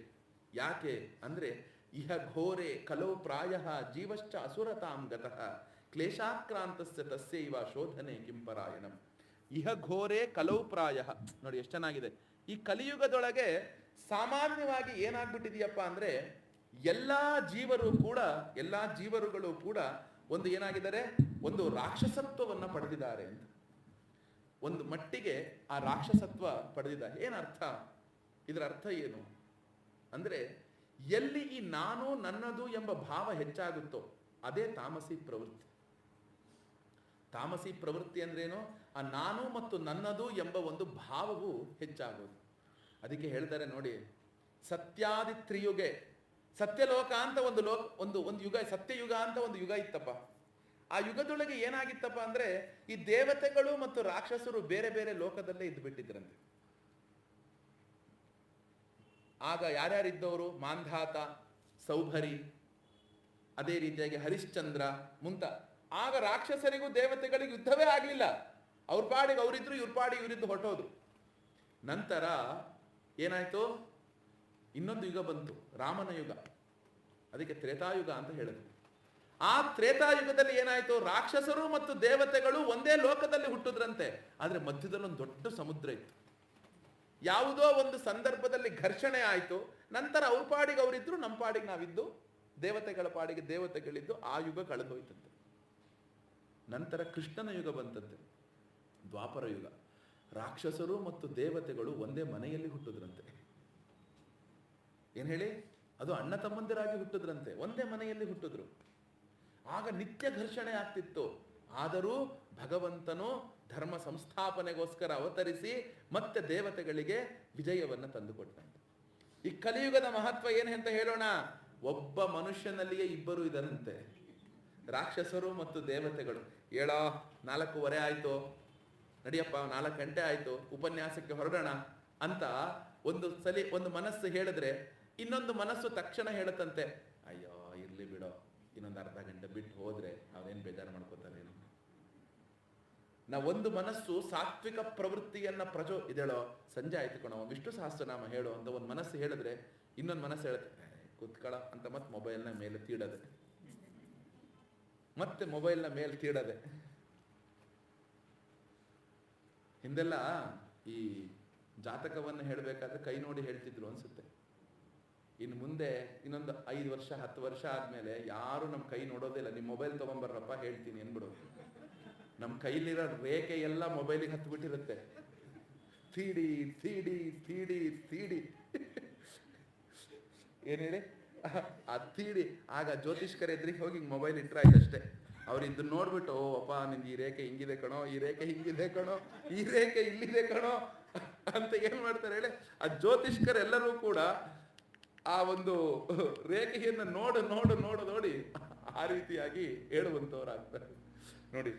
ಆದ್ರಿಂದ ಏನು, ಇಹ ಘೋರೆ ಕಲವು ಪ್ರಾಯ ಜೀವಶ್ಚ ಅಸುರತಾಂಗತಃ. ಈ ಜೀವ ಏನಾಗಿದ್ದಾನೆ ಗೊತ್ತಾ, ಇವನು ಬಹಳ ದುಷ್ಟನಾಗ್ತಾ ಇದ್ದಾನಂತೆ ಈ ಕಲಿಯುಗದೊಳಗೆ. ಇಂತಹ ಒಂದು ಜೀವನನ್ನ ಮತ್ತೆ ಆ ಸಾತ್ವಿಕ ಬುದ್ಧಿಗೆ ಕರೆದುಕೊಂಡು ಹೋಗುವುದನ್ನ ನೀವು ಹೇಳಪ್ಪ, ನೀವು ಹೇಳಿ. ನೀವು ನನಗೆ ಹೇಳೋದಾದ್ರೂ ಎಂಥದ್ದು ಹೇಳ್ಬೇಕು ಹೇಳಿ, ಸುಮ್ಮನೆ ಇಷ್ಟುತ್ತ ಹೇಳಬಾರ್ದು. ಶ್ರೇಯಸಾಂ ಯದ್ ಭವೇತ್ ಶ್ರೇಯ, ಯಾವುದನ್ನ ನೀವು ಶ್ರೇಯಸ್ಸು ಅಂತ ಒಂದಿಷ್ಟು ಹಾಕೊಂಡಿರ್ತೀರಲ್ಲ, ಆ ಇಷ್ಟು ಒಳ್ಳೆಯದ್ರೊಳಗೆ ಅದ್ರೊಳಗೆ ಒಳ್ಳೆಯದನ್ನ ಹೇಳಿ. ಶ್ರೇಯಸಾಂ ಯದ್ ಭವೇ ಶ್ರೇಯ ಪಾವನಾನಾಂಚ ಪಾವನಂ. ಯಾವುದು ಪವಿತ್ರ ಇದು ಶುದ್ಧ ಇದು ಪವಿತ್ರ ಅಂತ ಏನು ಹಾಕೊಂಡಿದ್ದೀರಾ, ಆ ಪವಿತ್ರದೊಳಗೆ ಇನ್ನೊಂದು ಪವಿತ್ರ ಯಾವುದು ಅತ್ಯಂತ ಶುದ್ಧವೋ ಅದನ್ನ ಹೇಳಿ. ಹೇಗಿರ್ಬೇಕು ಗೊತ್ತಾ ನೀವು ಹೇಳೋದು? ಕೃಷ್ಣ ಪ್ರಾಪ್ತಿಕರಂ ಶಶ್ವತ್. ಅದನ್ನು ಕೇಳಿದ ತಕ್ಷಣ ನಮಗೆ ಆ ಕೃಷ್ಣನ ಪ್ರಾಪ್ತಿ ಆಗ್ಬಿಡ್ಬೇಕು. ಶಶ್ವತ್ ಅಂದ್ರೇನು? ಇಮಿಡಿಯೇಟ್ಲಿ ಅಂತ. ಡಾಕ್ಟ್ರೆ ಬಹಳ ತಲೆನೋವ್ರಿ, ಒಂದು ಏನಾದ್ರು ಕೊಡಬೇಕು, ಇದನ್ನು ತಗೊಳ್ರಿ ಇಮಿಡಿಯೇಟ್ ಕಡಿಮೆ ಆಗುತ್ತೆ ಅಂತ ಒಂದು ಗುಳಿಗೆ ಕೊಡ್ತಾರಲ್ಲ ಇವರು, ಒಂದು ಗುಳಿಗೆ ಬರ್ಕೊಡ್ತಾರೆ, ಇದನ್ನು ತಗೊಳ್ರಿ ಇಮಿಡಿಯೇಟ್ ಕಡಿಮೆ ಆಗುತ್ತೆ, ನಿಮ್ಮ ಮನೆಗೆ ಹೋಗೋದ್ರಲ್ಲಿ ಕಡಿಮೆ ಆಗುತ್ತೆ, ಇಲ್ಲೇ ತಗೊಳ್ಳಿ ನೀರು ತಗೊಂಡು ಕುಡಿದು ಹೋಗ್ರಿ. ಹಾಗೆ ನೀವು ಎಂಥದ್ದನ್ನು ಹೇಳಬೇಕು ಅಂದ್ರೆ ಇದನ್ನು ಕೇಳಿದ ತಕ್ಷಣವೇ ಕೃಷ್ಣ ಬಂದು ಕೈ ಹಿಡಿದು ಕರ್ಕೊಂಡು ಹೋಗ್ಬಿಡ್ಬೇಕು. ಕೃಷ್ಣ ಪ್ರಾಪ್ತಿಕರಂ ಶಶ್ವತ್, ಖಂಡಿತ ಕರ್ಕೊಂಡು ಹೋಗ್ತಾನೆ. ನಾವು ಆ ಮಟ್ಟಿಗೆ ಶ್ರದ್ಧೆಯಿಂದ ಕೇಳಬೇಕು. ಅದಕ್ಕೆ ಉದಾಹರಣೆ ಇಬ್ಬರು. ಉದಾಹರಣೆ ನಮಗಿದೇ ಹೇಳ್ತೇನೆ, ಒಬ್ಬ ಪರೀಕ್ಷಿತ, ಇನ್ನೊಬ್ಬ ದುಂದುಕಾರಿ. ಇನ್ನೊಬ್ಬ ಅದೇ ರೀತಿಯಾಗಿ ಹೇಳಿದಾಗ ಶಶ್ವತ್ ಅಧುನಾ, ಈಗಲೇ ಆಗಬೇಕು ಅಂತ ಹೇಳಿದಾಗ ತಕ್ಷಣ ಶೌನಕರು ಸೂತರು ಶುರು ಮಾಡ್ತಾರೆ, ನೋಡಪ್ಪ, ಕಾಲ ವ್ಯಾಲ ಮುಖ ಗ್ರಾಸ ತ್ರಾಸ ನಿರ್ನಾಶ ಹೇತವೇ ಶ್ರೀಮದ್ ಭಾಗವತಂ ಶಾಸ್ತ್ರಂ ಕಲವು ಕೀರೇಣ ಭಾಷಿತಂ. ಕಾಲ ಅನ್ನೋದು ಸಮಯ ಅಂತ ಅರ್ಥ. ಕಾಲ ಅಂದ್ರೇನು? ಸಮಯ ಅಂತ ಅರ್ಥ. ಸಮಯ ಅನ್ನುವಂತಹ ಒಂದು ದೊಡ್ಡದಾಗಿರುವಂಥದ್ದು ಕಾಲವ್ಯಾಲ. ಸಮಯ ಅನ್ನುವಂತಹ ದೊಡ್ಡ ತಿಮಿಂಗಿಲ ಹೀಗೆ ಬಾಯಿ ತೆಗೆದಿದೆಯಂತೆ. ಆ ಬಾಯಿಯ ಒಳಗಡೆಗೆ ನಾವೆಲ್ಲರೂ ಕುಳಿಸ್ಕೊಂಡಿದ್ದೇವಂತೆ. ಮುಖ ಗ್ರಾಸ, ಗ್ರಾಸ ಅಂದ್ರೆ ತುತ್ತು. ಯಾವಾಗ ಆ ತಿಮಿಂಗಿಲ ಬಾಯಿ ಮುಚ್ಚತ್ತೆ ಅನ್ನೋದು ಗೊತ್ತಿಲ್ಲ, ನಮಗೆ ಗೊತ್ತಿಲ್ಲ. ಅಂತಹ ಬಾಯಲ್ಲಿ ಕುತ್ಕೊಂಡು ಎಷ್ಟು ಆಟ ಆಡ್ತಿದ್ದೀವಿ ಲೆಕ್ಕ ಹಾಕಿ ನಾವು. ತ್ರಾಸ ನಿರ್ನಾಶ ಹೇತವೆ. ನಾವೇನ್ ಮಾಡ್ತಿದ್ದೀವಿ? ಕಠೋಪನಿಷತ್ತಲ್ಲಿ ಒಂದು ಕಡೆಗೆ ಬರುತ್ತೆ, ತುಂಬಾ ಚೆನ್ನಾಗಿ ಹೇಳ್ತಾನೆ. ನಚಿಕೇತ, ನನಗೆ ಈ ಮೃತ್ಯು ಅನ್ನೋದು ಏನ್ ಗೊತ್ತೇನೋ? ನಿಮ್ ಜೀವಗಳೆಲ್ಲ ನೀವೆಲ್ಲ ಹಿಂಗೆಲ್ಲ ಇಷ್ಟು ಜನ ಸತ್ತೋದ್ರು, ಇಷ್ಟು ಜನ, ನನಗೊಂದು ಉಪ್ಪಿನಕಾಯಿ ತರ ಸುಮ್ಮನೆ ಹಿಂಗಾಕಿ ಹಿಂಗ ಅಂದ್ರೆ 1,00,000 ಜನ ಗೋವಿಂದ. ಮೃತ್ಯು ಉಪಸೇಚನಂ. ಉಪಸೇಚನ ಅಂದ್ರೆ ಉಪ್ಪಿನಕಾಯಿ. ನಾವು ಅದೇನು ಮೈನ್ ಡಿಶ್ ಅಲ್ಲ ನನಗದೆಲ್ಲ. ನೀವೆಲ್ಲ ನನಗೊಂದು ಉಪ್ಪಿನಕಾಯಿ ಥರ ನೆಕ್ತಾ ಇರ್ತೀನಿ ಆಗಾಗ ಅಂತ. ನಾವು ಮೈನ್ ಡಿಶ್ ನಮಗೆ ಬೇರೆದಿದೆ. ಈಗ ನಾವು ಉಪ್ಪಿನಕಾಯಿನ ಹಾಕ್ಕೊಂಡು ತಿಂತೀವ, ಅನ್ನ ಹಾಕ್ಕೊಳ್ತೇವೆ, ಅದಕ್ಕೊಂಚೂರು ಹಾಕ್ಕೊಳ್ತೇವೆ. ಹಾಗೆ ಹೇಳ್ತಾನೆ, ಕತ್ತಿನ ಹೊರೆಯಿಂದ ತೆಗೆದು ನಮ್ಮ ತಲೆಯ ಮೇಲೆ ಹೀಗೆ ಹಿಡ್ಕೊಂಡಿದ್ದಾನಂತೆ ಯಮ. ನಾನು ಈ ಒಂದು ಹೂವಿನ ಮಾಲೆಯನ್ನ ಹೀಗೆ ಹಿಡ್ಕೊಳ್ತೇನೆ. ಇದು ಹೂವಿನ ಮಾಲೆ, ಇದೇನು ಭಾರ ಇಲ್ಲ, ಇದನ್ನ ಹೀಗೆ ಹಿಡ್ಕೊಳ್ತೇನೆ. ಎಷ್ಟೊತ್ತು ಹೀಗೆ ಹಿಡ್ಕೊಳ್ತೇನೆ? ಎಷ್ಟೊತ್ತು ಹೀಗೆ ಹಿಡ್ಕೊಳ್ತೇನಮ್ಮ? 5 ನಿಮಿಷ, 10 ನಿಮಿಷ, 15 ನಿಮಿಷ, 20 ನಿಮಿಷ, 50 ನಿಮಿಷ, 1 ಗಂಟೆ. ಅವನು ಯಮ. ಅವನು ಯಾವಾಗಾದ್ರೂ ಅವನಿಗೆ ಕೈ ನೋವು ಬರ್ಬೋದು. ಅವನು 10 ವರ್ಷಕ್ಕೆ ಬೀಳಿಸ್ಬೋದು, 20 ವರ್ಷಕ್ಕೆ ಬೀಳಿಸ್ಬೋದು, 50 ವರ್ಷಕ್ಕೆ ಬೀಳಿಸ್ಬೋದು, 100 ವರ್ಷ ಆದ್ರೂ ಹಿಂಗೆ ಹಿಡ್ಕೊಂಡಿರ್ಬೋದು. ನಮ್ಮ ಆಯುಷ್ಯ ಪ್ರಮಾಣ ಎಷ್ಟು ಹೇಳಿ? ಹಿಂಗೆ ಬೀಳಿಸೋಷ್ಟಷ್ಟೇ. ಹಿಂಗೆ ಕೆಳಗಡೆ ಬೀಳಿಸ್ತಾನಲ್ಲ, ಅಷ್ಟೇ ನಮ್ಮ ಆಯುಷ್ಯ ಪ್ರಮಾಣ. ಆದ್ರಿಂದ ಏನು? ನಿತ್ಯಂ ಸನ್ನಿಹಿತೋ ಮೃತ್ಯು ಕರ್ತವ್ಯೋ ಧರ್ಮ ಸಂಗ್ರಹ.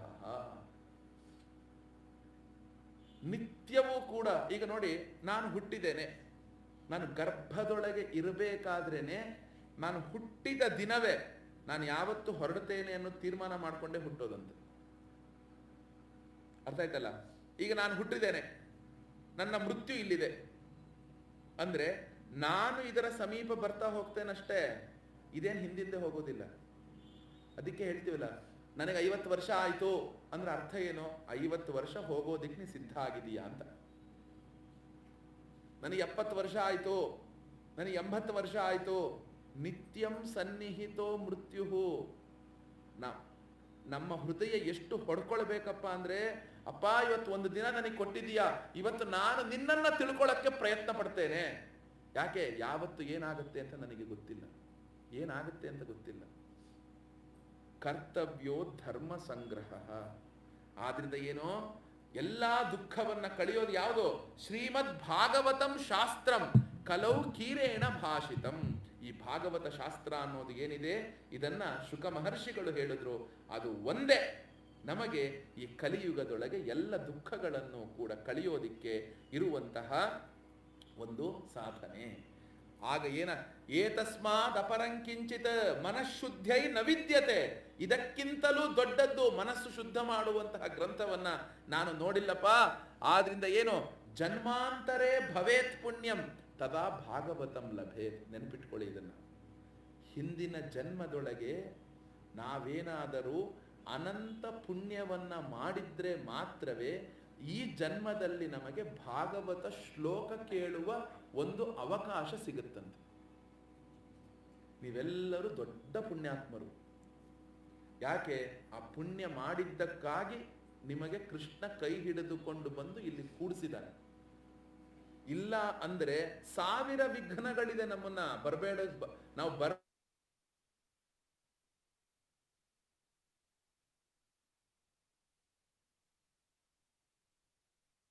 ಒಂದು ಆಲೋಚನೆ, ಆ ಆಲೋಚನೆಗಳೆಲ್ಲ ವಿಘ್ನಗಳೇ. ಹಿಂದಿನ ಇದನ್ನ ಕೇಳಿದಾಗ ಅನಂತ ಪುಣ್ಯ, ಅದು ಬೇರೆ. ಇದನ್ನ ಕೇಳಕ್ಕೇನೆ ಪುಣ್ಯ ಮಾಡಿರ್ಬೇಕಂತೆ. ಈ ಭಾಗವತ ಒಂದು ಕಡೆಗೆ ಕೇಳೋದಿಕ್ಕೇನೆ ನಮಗೆ ಪುಣ್ಯವನ್ನ ಮಾಡಿರ್ಬೇಕಂತೆ. ಯಾವಾಗ ಪರೀಕ್ಷಿತನ ಕಥೆ ಮುಂದೆ ಬರುತ್ತೆ. ಪರೀಕ್ಷಿತ ಮಹಾರಾಜನು ಆ ಒಬ್ಬ ಶೃಂಗಿ ಅನ್ನುವಂತಹ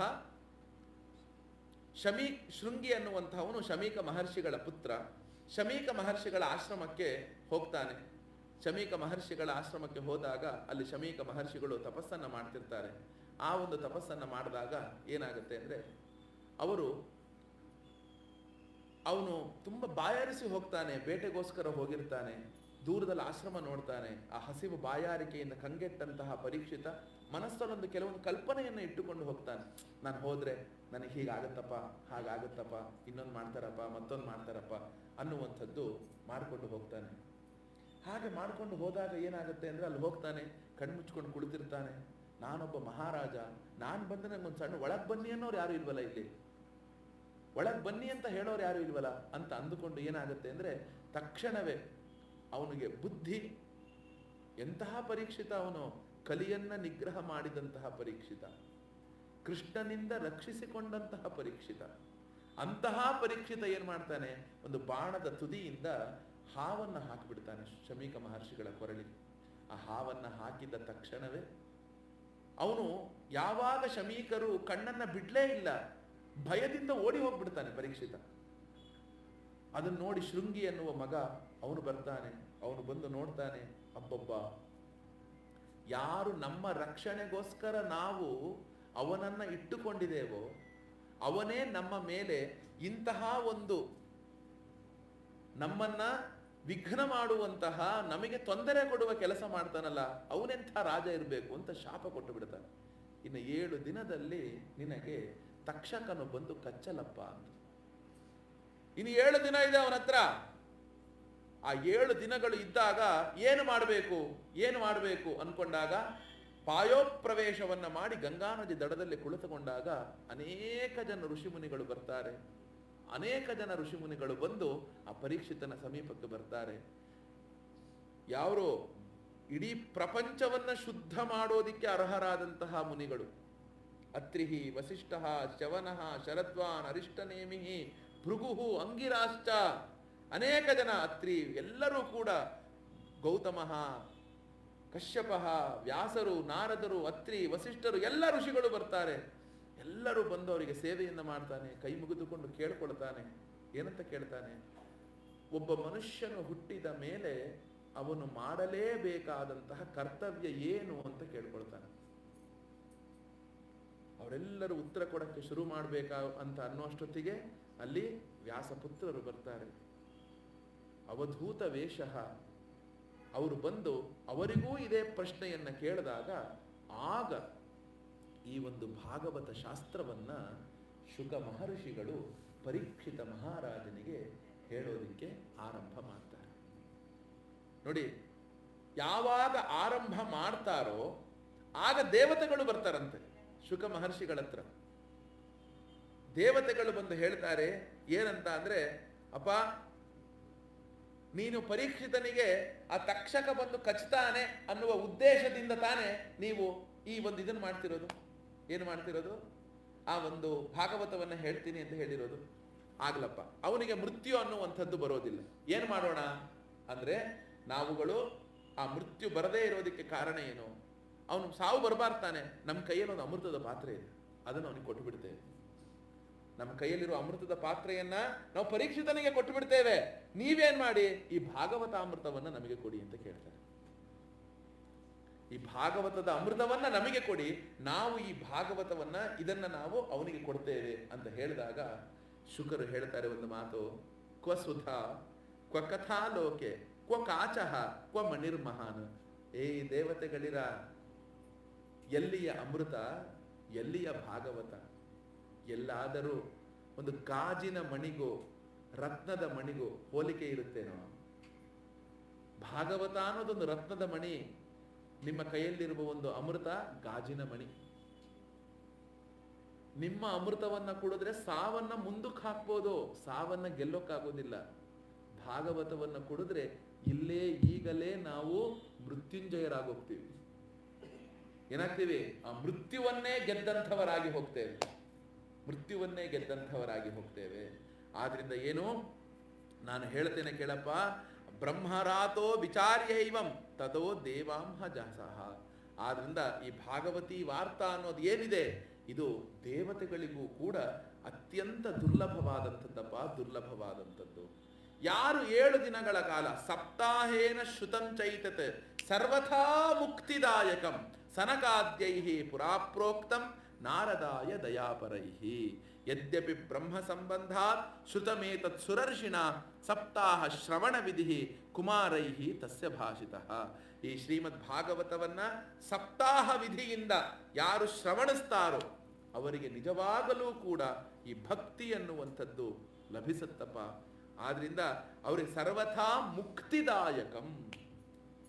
ನೋಡಿ, ನಮ್ಮೆಲ್ಲರಿಗೂ ಕೂಡ ಸಪ್ತಾಹ ವಿಧಿಯಿಂದ ಶ್ರವಣಿಸಿದರೆ ಭಗವಂತನು ನಮಗೆ ಮತ್ತೆ ಹುಟ್ಟದೇ ಇರುವ ರೀತಿಯಾದಂತಹ ಜ್ಞಾನವನ್ನು ಕೊಡ್ತಾನಂತೆ. ಅಂದ್ರೆ ಅರ್ಥ ಏನು? ಅಧ್ಯಾತ್ಮ ಮಾರ್ಗದೊಳಗೆ ನಮ್ಮ ಬುದ್ಧಿಯನ್ನ ನೆಲೆ ನಿಲ್ಲಿಸ್ತಾನೆ ಅಂತ ಅರ್ಥ. ಅಧ್ಯಾತ್ಮ ಮಾರ್ಗದಲ್ಲಿ ನಮ್ಮ ಈ ಬುದ್ಧಿಯನ್ನ ನೆಲೆ ನಿಲ್ಲಿಸುವವನು ಆಗ್ತಾನೆ. ಆದ್ರಿಂದ ಇಂತಹ ಒಂದು ಸಪ್ತಾಹವನ್ನ ನಾವೆಲ್ಲರೂ ಕೂಡ ಕೇಳುವಂಥವ್ರಾಗ್ತೇವೆ. ಯಾಕೆ? ಯತ್ಫಲಂ ನಾಸ್ತಿ ತಪಸ ನ ಯೋಗೇನ ನ ಸಮಾಧಿನ ತತ್ಫಲಂ ಲಭತೆ ಸಮ್ಯಕ್ ಕಲೌ ಕೇಶವ ಕೀರ್ತನ. ಏನು, ನಾವು ದೊಡ್ಡ ದೊಡ್ಡ ತಪಸ್ಸನ್ನ ಮಾಡುವಷ್ಟು ಶಕ್ತಿ ಇಲ್ಲ, ದೊಡ್ಡ ದೊಡ್ಡ ದಾನಗಳನ್ನ ಮಾಡುವಷ್ಟು ಶಕ್ತಿ ಇಲ್ಲ. ಅವೆಲ್ಲವೂ ಕೂಡ ಈ ಕಲಿಯುಗದೊಳಗೆ ನಮಗೆ ಸಿಗಬೇಕು ಅಂದ್ರೆ ನಮಗೇನಾಗಬೇಕು? ಭಗವಂತನಲ್ಲಿ ಕೇಶವ ಕೀರ್ತನ. ಆ ಕೇಶವನ ಕೀರ್ತನೆಯಿಂದಲೇ ನಮಗೆ ಎಲ್ಲವೂ ಕೂಡ ಸಿಗುವಂಥದ್ದು ಆಗುತ್ತದೆ. ಯಾಕೆ? ಶ್ರೀಮದ್ ಭಾಗವತಾಲಪ್ತ ತತ್ಕಥಂ ಬೋಧಮೇಷ್ಯತಿ ತತ್ಕಥಾಸುತು ವೇದಾರ್ಥ ಶ್ಲೋಕೆ ಶ್ಲೋಕೆ ಪದೇ ಪದೇ. ಈ ಭಾಗವತದೊಳಗಿರುವ ಒಂದೊಂದು ಶ್ಲೋಕದ ಅರ್ಧ ಶ್ಲೋಕದ ಕಾಲು ಶ್ಲೋಕ, ಒಂದು ಪಾದ, ಅವೆಲ್ಲವೂ ಕೂಡ ಏನು ಹೇಳುವುದು ಆಗತ್ತಪ್ಪ ಅಂದ್ರೆ ಪರಿಪೂರ್ಣವಾಗಿ ವೇದಾರ್ಥವನ್ನು ಹೇಳುವುದಕ್ಕೆ ನಮಗೆ ಬಂದಿರುವಂಥದ್ದಾಗಿದೆ. ಅಂತಹ ಒಂದು ಭಾಗವತವನ್ನ ನೋಡಿ, ನಿತ್ಯವೂ ನಾವು ಶ್ರವಣ ಮಾಡೋದಕ್ಕೆ ಹೊರಟಿದ್ದೇವೆ. ನಿತ್ಯ ಶ್ಲೋಕಾರ್ಧಂ ಶ್ಲೋಕ ಪಾದಂಬ ನಿತ್ಯಂ ಭಾಗವತೋದ್ಭವಂ ಪಠಸ್ವ ಸ್ವಮುಖೇನೈವ ಯದೀಚ್ಛಸಿ ಪರಾಂಗತಿಂ. ಒಂದು ಶ್ಲೋಕವನ್ನ ಆಗ್ಲಿಲ್ಲ ನಮ್ಮ ಕೈಲಿ, ಅರ್ಧ ಶ್ಲೋಕವನ್ನ, ಅದಕ್ಕೂ ಸಮಯ ಇಲ್ಲಪ್ಪ, ಶ್ಲೋಕದ ಒಂದು ಪಾದವನ್ನ ಅಂದ್ರೆ 8 ಅಕ್ಷರ, 8 ಅಕ್ಷರ ಅನ್ನೋ ಹೇಳುವಷ್ಟೊತ್ತಿಗೆ 5 ಅಕ್ಷರ ಇದೆ ಅದರೊಳಗೆ. 8 ಅಕ್ಷರ ಅಂತ ಹೇಳುವಷ್ಟೊತ್ತಿಗೆ 5 ಅಕ್ಷರ ಇದೆ. ಹೀಗಿರ್ಬೇಕಾದಾಗ ಒಂದು ಪಾದವನ್ನಾದರೂ ನಮಗೆ ಯದೀಚ್ಛಸಿ ಪರಾಂಗತಿಂ, ಇಲ್ಲಪ್ಪ ನಮಗೆ ಈ ಭಾಗವತವನ್ನ ಏನೋ ಒಂದು ಭಗವಂತನ ಕೆಲಸ ಮಾಡಬೇಕು ಅಂದಾಗ ಒಂದಷ್ಟು ಓದಿದರೂ ಕೂಡ ನಮಗೆ ಆ ಭಗವಂತನ ಕಥಾ ಅನ್ನುವಂಥದ್ದು, ನಮಗೆ ಆ ಭಗವಂತನ ಸ್ಥಾನ ಸಿಗತ್ತೆ. ನೋಡಿ, ಒಂದು ಮಾತು ಹೇಳ್ತಾರೆ, ದುರ್ಲಭೈವ ಕಥಾ ಲೋಕೆ ಶ್ರೀಮದ್ ಭಾಗವತೋದ್ಭವ ಕೋಟಿ ಜನ್ಮ ಸಮುತ್ಥೇನ ಪುಣ್ಯೇನೈವತು ಲಭ್ಯತೆ. ದುರ್ಲಭೈವ ಕಥಾ ಲೋಕೆ, ಈ ಭಾಗವತದ ಕಥೆ ಅನ್ನೋದು ಕೋಟಿ ಜನ್ಮ ಸಮುತ್ಥೇನ ಪುಣ್ಯೇನೈವತು ಲಭ್ಯತೆ. ಕೋಟಿ ಕೋಟಿ ಜನ್ಮಗಳೊಳಗೆ ಮಾಡಿರುವ ಪುಣ್ಯದ ಒಂದು ಫಲವಾಗಿಯೇ ಈ ಜನ್ಮದೊಳಗೆ ನಮಗೆ ಆ ಭಾಗವತವನ್ನು ಕೇಳುವಂತಹ ಒಂದು ಭಾವ ಸಿಗತ್ತೆ. ನೋಡಿಪ್ಪ, ಏನು ಅಂದ್ರೆ ಇದಕ್ಕೊಂದು ಒಳ್ಳೆಯ ಕಥೆ ಹೇಳ್ತೇನೆ ಕೇಳಿ ಅಂತ ಹೇಳಿ ಒಂದು ಸಣ್ಣದಾಗಿ ಆ ಗೋಕರ್ಣೋಪಾಖ್ಯಾನವನ್ನು ಹೇಳಿಬಿಟ್ಟು ಇವತ್ತಿನ ಉಪನ್ಯಾಸವನ್ನ ಮಂಗಳ ಮಾಡ್ತೇನೆ. ಯಾಕಂದ್ರೆ ಯಾವುದನ್ನು ನಾಳೆ ಹಾಕ್ಕೊಳ್ಳೋಂಗೆ ಇಲ್ಲ ನಾನು. ಯಾಕಂದ್ರೆ ನಾಳೆಗೆ ಇದನ್ನ ನಾನು ಹೇಳಬೇಕು ಅಂತ ಹಾಕ್ಕೊಂಡೆ ಅಂದ್ರೆ ಮತ್ತೆ ನಾಳೆ ಹೇಳಬೇಕು ಅನ್ನೋದು ಕಷ್ಟ ಸಾಧ್ಯ ಆಗೋಗುತ್ತೆ. ಆದ್ರಿಂದ ಒಂದು 10 ನಿಮಿಷಗಳಲ್ಲಿ ಈ ಗೋಕರ್ಣೋಪಾಖ್ಯಾನ ಒಂದು ಹೇಳಿಬಿಡ್ತೇನೆ. ನೋಡಿ, ಆ ಒಂದು ನಮ್ಮ ಈ ದಕ್ಷಿಣ ಭಾರತದೊಳಗೆ ವಿಶೇಷವಾಗಿ ತುಂಗಭದ್ರಾ ನದಿ ತೀರದಲ್ಲಿ ಒಂದು ಅದ್ಭುತವಾದಂತಹ, ಒಂದು ಅನುಪಮವಾದಂತಹ ಒಂದು ನಗರ ಇತ್ತಂತೆ. ಆ ನಗರದೊಳಗೆ ಸತ್ಯ ಧರ್ಮ ಪರಾಯಣನಾದಂತಹ ಒಬ್ಬ ಬ್ರಾಹ್ಮಣ ವಾಸ ಮಾಡಿಕೊಂಡಿದ್ದ. ಅವನ ಹೆಸರು ಆತ್ಮದೇವ ಅಂತ. ಆತ್ಮದೇವ ಅನ್ನುವಂಥ ಒಬ್ಬ ಬ್ರಾಹ್ಮಣ ವಾಸ ಮಾಡಿಕೊಂಡಿರ್ತಾನೆ. ಆ ಆತ್ಮದೇವನಿಗೆ ದುಂಧುಲಿ ಅನ್ನುವಂತಹ ಒಬ್ಬಳು ಹೆಣ್ಣು ಮಗಳಿರ್ತಾಳೆ. ಒಂದು ಹುಡುಗಿನ ಮದುವೆ ಆಗಿರ್ತಾನೆ. ಆತ್ಮದೇವನ ಹೆಂಡತಿ ಹೆಸರು ದುಂಧುಲಿ ಅನ್ನೋದು. ಇವನೆಷ್ಟು ಧರ್ಮಿಷ್ಠನೋ ಅವಳಷ್ಟು ಅಧರ್ಮ ಪರಾಯಣೆಗಳಾಗಿರ್ತಾಳೆ. ನೋಡಿ, ಒಂದು ವಿಷಯವನ್ನ ಹೇಳ್ತೇನೆ, ನೆನಪಿಟ್ಟುಕೊಳ್ಳಿ. ಒಬ್ಬ ಗಂಡನು ಧರ್ಮ ಮಾರ್ಗದಲ್ಲಿರಬೇಕು ಅಂತ ಆದಾಗ ಅದಕ್ಕೆ 90 ಭಾಗ ಸಹಾಯ ಪತ್ನಿಯೇ ಮಾಡಬೇಕು, ಅವಳ ಸಹಕಾರ. ಇನ್ನು 10 ಭಾಗ ಅವಂದು, ಇನ್ನು 90 ಭಾಗ ಪತ್ನಿಯ ಸಹಕಾರ. ಒಬ್ಬ ಯಜಮಾನನು ಏನೇ ಒಂದು ಒಳ್ಳೆಯ ಕೆಲಸ ಮಾಡಬೇಕು ಅಂದಾಗೂ ಕೂಡ ಸಹಕಾರ ಪತ್ನಿದೇ ಆಗಿರಬೇಕು. ಆಕಿ ಒಬ್ಬಳ ಸಹಕಾರ ಇಲ್ಲದೆ ಹೋದರೆ ನಮಗೆ ಯಾವ ಒಂದು ಧರ್ಮ ಕೆಲಸವನ್ನು ಮಾಡೋದಿಕ್ಕೆ ಸಾಧ್ಯ ಆಗೋದಿಲ್ಲ. ನೋಡಿ, ಆತ್ಮದೇವನು ಅಷ್ಟು ಧರ್ಮಿಷ್ಠನು. ದುಂಧುಲಿ ಆ ಧರ್ಮದ ಒಂದು ವಿಚಾರದೊಳಗೆ ಆಸಕ್ತಿಯನ್ನ ಹೊಂದದೇ ಇರುವವಳಾಗಿದೆ. ಇವಳಿಗೆ ಏನಾಗ್ತು ಅಂದ್ರೆ ತುಂಬಾ ದಿನಗಳು ಕಳೆದರೂ ಕೂಡ ಇವರಿಬ್ಬರಿಗೆ ಮಕ್ಕಳಾಗ್ಲಿಲ್ಲ. ಆ ಮಕ್ಕಳಾಗದಾಗ ಏನಾಯ್ತು ಅಂದ್ರೆ ಬೇಕಾದಷ್ಟು ಆಸ್ತಿ ಪಾಸ್ತಿಗಳೆಲ್ಲ ಇತ್ತು, ಸಂಪಾದನೆ ಮಾಡಿದ್ದ. ನಿತ್ಯ ಚುಚ್ಚಿ ಚುಚ್ಚಿ ಮಾತಾಡ್ತಾ ಇದ್ದ, ಬಹಳ ಚುಚ್ಚಿ ಚುಚ್ಚಿ ಚುಚ್ಚಿ ಮಾತಾಡ್ತಿದ್ದಾಗ ದುಂದುಲಿಗೆ ಏನ್ ಅನಿಸ್ಬಿಡ್ತು ಅಂದ್ರಪ್ಪ, ಇನ್ನು ನಾನು ಈ ಶರೀರ ಇಟ್ಕೊಳ್ಳೋದೇ ತಪ್ಪು ಅನ್ಕೊಂಡು ಆತ್ಮಹತ್ಯೆ ಮಾಡ್ಕೊಳಕ್ ಹೋಗ್ಬಿಟ್ಟೆ. ಇನ್ನೇನು ನನ್ನ ಪ್ರಾಣ ಕಳ್ಕೊಳ್ತೀನಿ ಅಂತ ಹೋದಾಗ ಆ ದುಂದುಲಿಗೆ ಒಬ್ಬ ಋಷಿ ಸಿಗ್ತಾನೆ. ಆ ಋಷಿ ಸಿಕ್ಕಾಗ ಏನಾಗುತ್ತಪ್ಪ ಅಂದ್ರೆ, ಹೀಗಪ್ಪ ನನಗೊಂದು ಮಕ್ಕಳೇ ಇಲ್ಲ, ಏನು ಮಾಡೋದು, ಎಂಥದ್ದಾಗತ್ತೆ, ನಾನು ಏನು ಜೀವನದಲ್ಲಿ ಏನು ಸಾಧಿಸೋದಿದೆ ಅಂತೆಲ್ಲ ಹೇಳಿ ದುಃಖವನ್ನ ಪಡ್ತಾನೆ. ಹೀಗೆ ಪಟ್ಟಾಗ ಆ ಋಷಿ ಅವನಿಗೊಂದು ಹಣ್ಣನ್ನ ಕೊಡ್ತಾನೆ. ನೋಡಪ್ಪ, ಮೊದಲು ಏನು ಮಾಡ್ತಾನೆ ಗೊತ್ತಾ, ದಡ್ಡ, ಭಗವಂತ ಏನೋ ಒಂದು ಅನುಗ್ರಹ ಮಾಡಿದಾನೆ, ಹೆಚ್ಚು ಜವಾಬ್ದಾರಿ ಇಟ್ಕೋಬೇಡ, ಈ ಜನ್ಮದಲ್ಲೇ ನನ್ನನ್ನು ನೀನು ಬಹಳ ಪ್ರಯತ್ನ ಪಟ್ಟು ತಿಳ್ಕೊ ಅಂತ. ಇಲ್ಲ ಇಲ್ಲ, ನನಗೆ ಮತ್ತೆ ಮತ್ತೆ ದುಃಖ, ಮತ್ತೆ ಮತ್ತೆ ಜವಾಬ್ದಾರಿಗಳು ಹೆಚ್ಚು ಬೇಕು ಅನ್ನುವ ಬುದ್ಧಿಯಿಂದ ನೀನು ಬಯಸ್ತಾ ಇದೀಯಾ, ನಿನಗೆ ಬಯಸ್ತಾ ಇದೀಯಾ ಅಂತ ನಾನು ನಿನಗೆ ಆಶೀರ್ವಾದ ಮಾಡ್ತಿದ್ದೀನಿ. ಯಾಕೆ ಅಂದ್ರೆ ಯಾವುದು ನಮ್ಮ ಪ್ರಾರಬ್ಧದಲ್ಲಿಲ್ಲವೋ ಅದನ್ನ ಬಯಸಿ ಬಯಸಿ ಪಡಿಬಾರ್ದಂತೆ. ಭಗವಂತನ ಅನುಗ್ರಹದಿಂದ ಅದು ಆಗ್ಬಿಡ್ಬೇಕು. ಆ ಬಯಸಿ ಬಯಸಿ ಪಡೆದಂಥವ್ರಾದ್ರೆ ಅದ್ರೊಳಗೇನೋ ಒಂದು ಲೋಪ ಇರುತ್ತಂತೆ.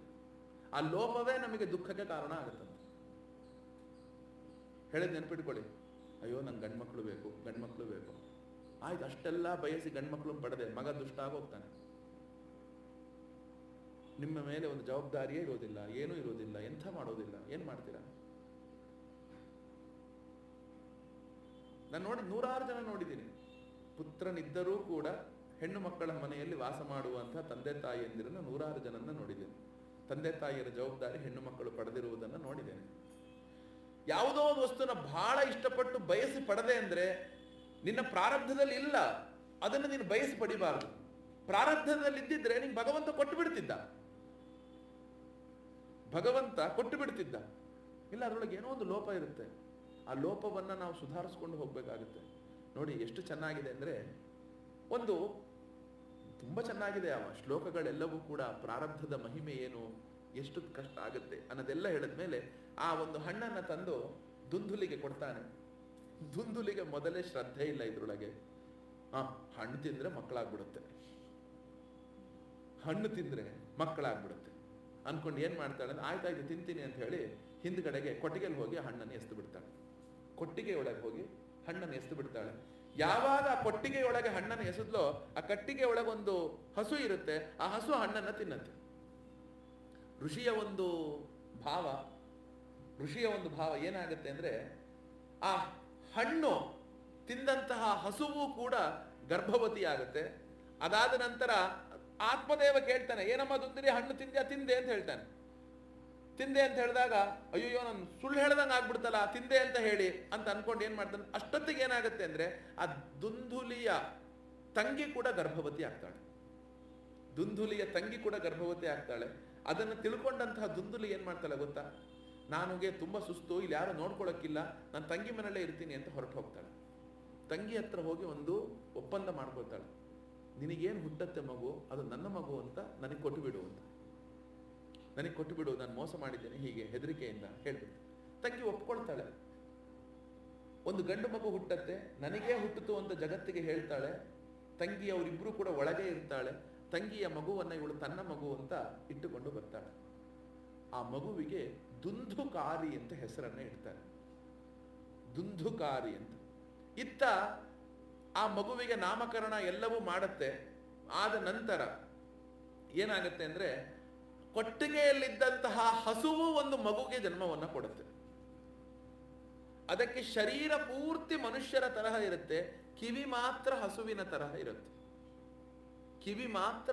ತರಹ ಇರುತ್ತೆ. ಆ ಮಗುವಿಗೆ ಅವನು ಗೋಕರ್ಣ ಅಂತಲೇ ಹೆಸರಿಡ್ತಾನೆ. ಗೋವಿನ ಕರ್ಣ ಅಂದ್ರೆ ಕಿವಿ. ಈ ಗೋಕರ್ಣನು ಬಹಳ ಧರ್ಮಿಷ್ಠನಾಗ್ತಾನೆ, ಭಗವದ್ಭಕ್ತನಾಗ್ತಾನೆ. ಈ ದುಂದುಕಾರಿಯು ವಿಪರೀತ ನೀಚನಾಗ್ತಾನೆ, ಬಹಳ ಒಂದು ಕೆಟ್ಟ ಒಂದು ಆಚರಣೆಯನ್ನೆಲ್ಲವನ್ನು ಕೂಡ ಅವನು ಇಟ್ಟುಕೊಂಡಿರ್ತಾನೆ.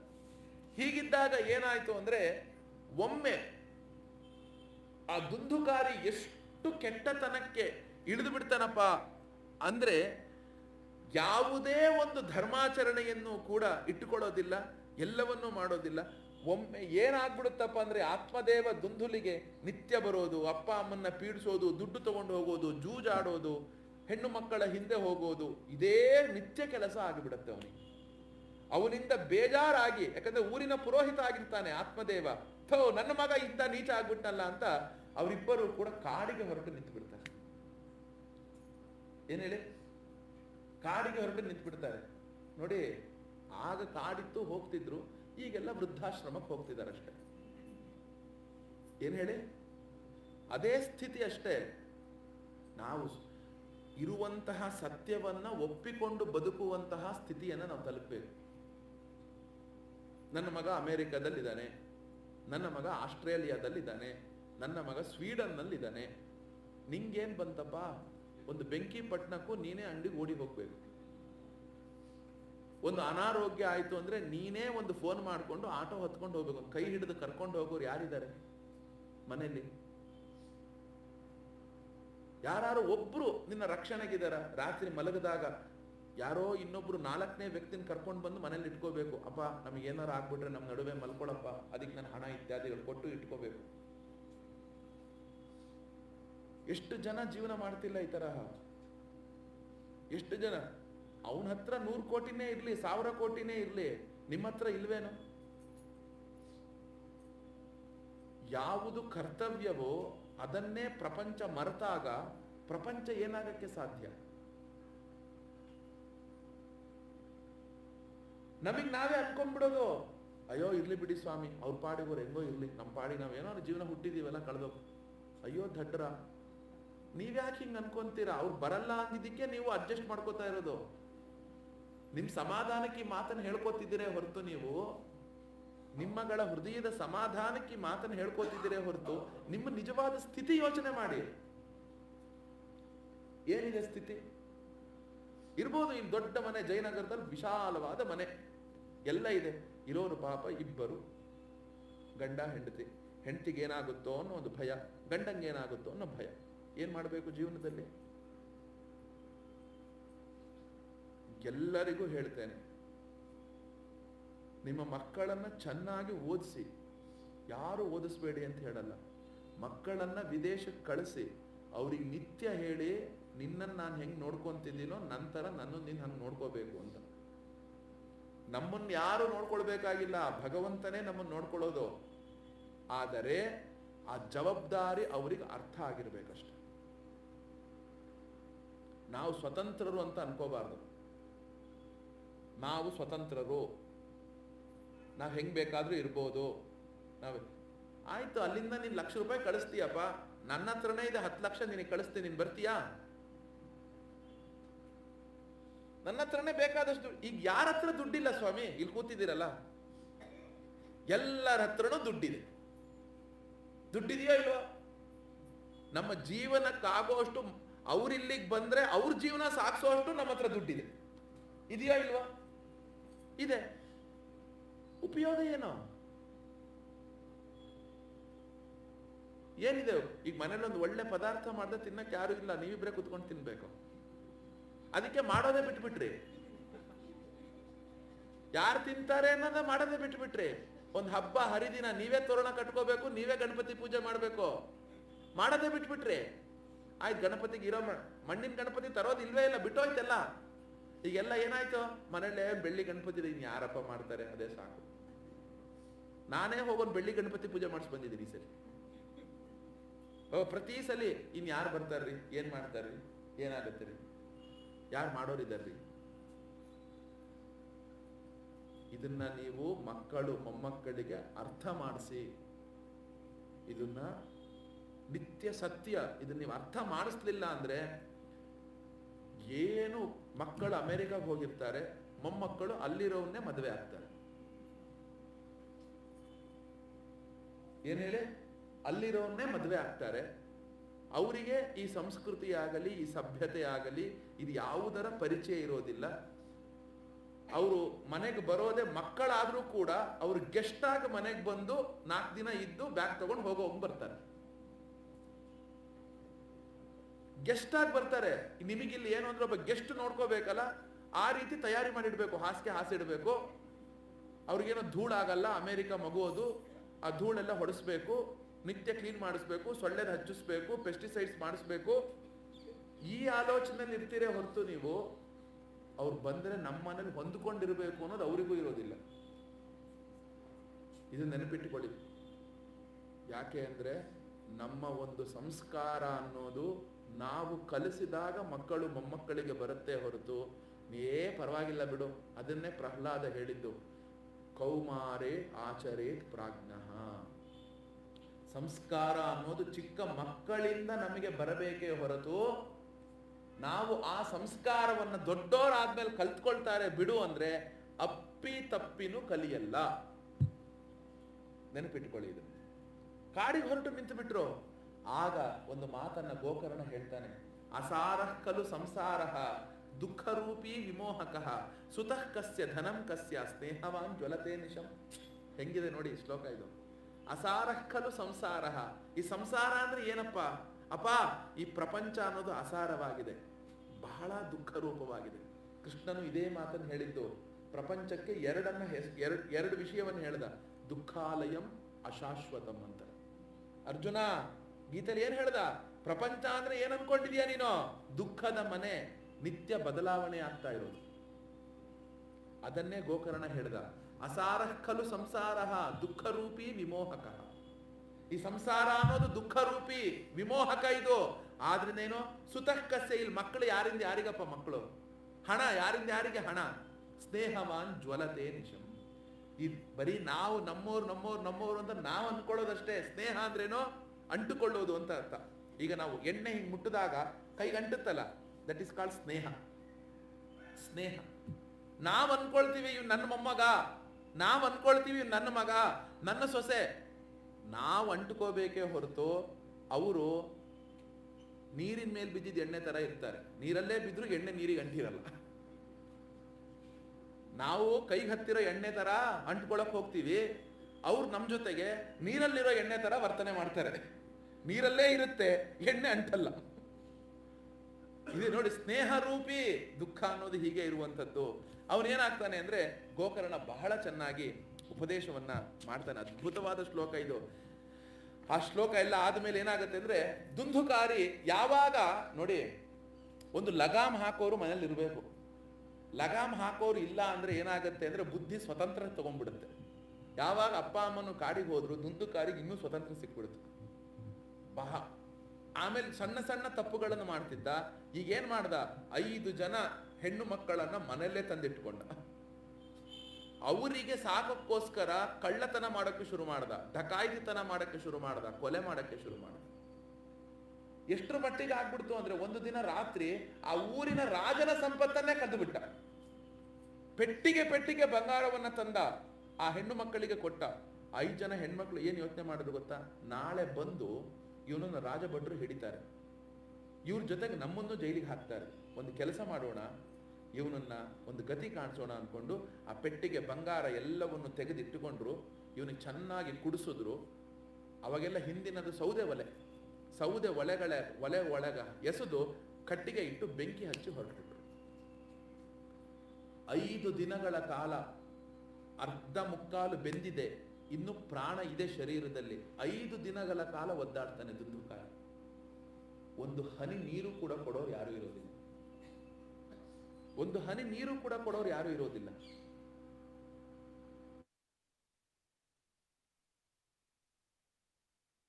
ಪ್ರೇತ ಜನ್ಮ ಬರುತ್ತೆ. ಇತ್ತ ಗೋಕರ್ಣ ಎಲ್ಲ ಕಡೆಗೂ ಹೋಗಿ ಚೆನ್ನಾಗಿ ಅವನಿಗೆ ಶ್ರಾದ್ದ ಇತ್ಯಾದಿಗಳು ಎಲ್ಲವನ್ನು ಮಾಡಿ ಬರ್ತಾನೆ. ಮಾಡಿ ಬಂದಾಗ ಊರಿಗೆ ಬರ್ತಾನೆ. ಊರಿಗೆ ಬಂದು ಅವನ ಒಂದು ರಾತ್ರಿ ಅವನ ಒಂದು ಜಗಲಿ ಮೇಲೆ, ಮನೆ ಮುಂದೆ ಜಗಲಿ ಇರ್ತಿತ್ತು, ಜಗಲಿ ಮೇಲೆ ಕುಳಿತಿರ್ತಾನೆ.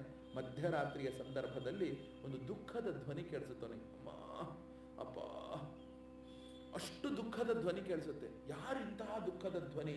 ಅಂತ ನೋಡಿ ಅವನ ಕಮಂಡಲುವಿನಲ್ಲಿ ಗಂಗಾಜಲ ಇರುತ್ತೆ, ತೆಗೆದು ಹಿಂಗ ಆಕಾಶಕ್ಕೆ ಎಸಿತಾನೆ. ಎಸೆದಾಗ ಅಲ್ಲೊಂದು ದೊಡ್ಡ ಪ್ರೇತನ ಎದ್ದು ನಿಂತುಕೊಳ್ಳುತ್ತೆ. ಯಾರಪ್ಪ ನೀನು ಅಂದ್ರೆ ಗೋಕರ್ಣನಿಗೆ ಹೇಳ್ತಾನೆ, ಅಪ್ಪ ನಾನು ನಿನ್ನ ಅಣ್ಣ ದುಂದುಕಾರಿ, ನಿನಗೆ ಯಾಕೆ ಬಂತು? ನನ್ನ ಪ್ರಾರಬ್ಧಕ್ಕೆ ಅನುಗುಣವಾಗಿ ಬಂತು. ಈಗ ಏನಾಗುತ್ತೆ ಅಂದ್ರೆ, ಹೇಗಾದ್ರೂ ಮಾಡಿ ಬಹಳ ದುಃಖ ಅನುಭವಿಸ್ತಾ ಇದ್ದೀನಿ, ಈ ಪ್ರೇತ ಜನ್ಮದಿಂದ ನನಗೆ ಆ ಮುಕ್ತಿ ಸಿಗೋ ಹಾಗೆ ನೀನು ಮಾಡಪ್ಪ ಅಂತ ಕೇಳ್ತಾನೆ. ಈಗ ಗೋಕರ್ಣನಿಗೆ ಒಂದು ಟಾಸ್ಕ್ ಏನು? ನನ್ನ ಅಣ್ಣನಿಗೆ ಮುಕ್ತಿಯನ್ನ ಹೇಗೆ ಕೊಡಿಸೋದು? ಎಲ್ಲರೂ ಒಂದೊಂದು ಹೇಳ್ತಾರೆ. ಎಲ್ಲರೂ ಅಂಥ ನೀಚನಿಗೆ ಮುಕ್ತಿ ಅನ್ನೋದು ಇಲ್ವೇ ಇಲ್ಲ, ಅವನು ಪ್ರೇತ ಆಗಿದ್ದಾನೆ ಅಂದ್ರೆ ಅದೇ ಸರಿ ಅಂತೆಲ್ಲ ಹೇಳ್ತಾರೆ. ಆದ್ರೆ ಗೋಕರ್ಣ ಅಣ್ಣ ಅಲ್ವಾ, ಆಗೇನ್ ಮಾಡ್ತಾನೆ? ಅವನ ತಪಶಕ್ತಿಯಿಂದ ಸೂರ್ಯನ ಚಲನೆಯನ್ನೇ ಹಿಡಿದು ಬಿಡ್ತಾನೆ. ಸೂರ್ಯನ ಚಲನೆಯನ್ನು ಹಿಡಿದಾಗ ಏನಾಗುತ್ತೆ ಅಂದ್ರೆ, ಭಗವಂತನೇ ಬಂದು ಹೇಳ್ತಾನೆ, ನೀನು ನಿನ್ನ ಅಣ್ಣನನ್ನ ಎದುರಿಗೆ ಭಾಗವತವನ್ನ ಓದಪ್ಪ ಅಂತ. ಭಾಗವತವನ್ನ ಓದು.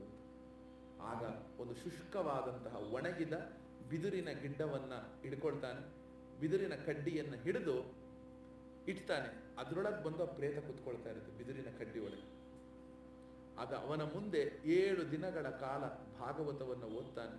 ಒಂದು ದಿನದ ಕಥಾಶ್ರವಣ ಆದ ತಕ್ಷಣ ಕೆಳಗಡೆಯಿಂದ ಒಂದೊಂದು ಗಂಟು ಪಟ್ ಪಟ್ ಅಂತ ಬಿದಿರಲ್ಲಿ ಗಂಟುಗಳಿರುತ್ತಲ್ಲ ಒಡ್ಕೊಂಡು ಬರುತ್ತೆ.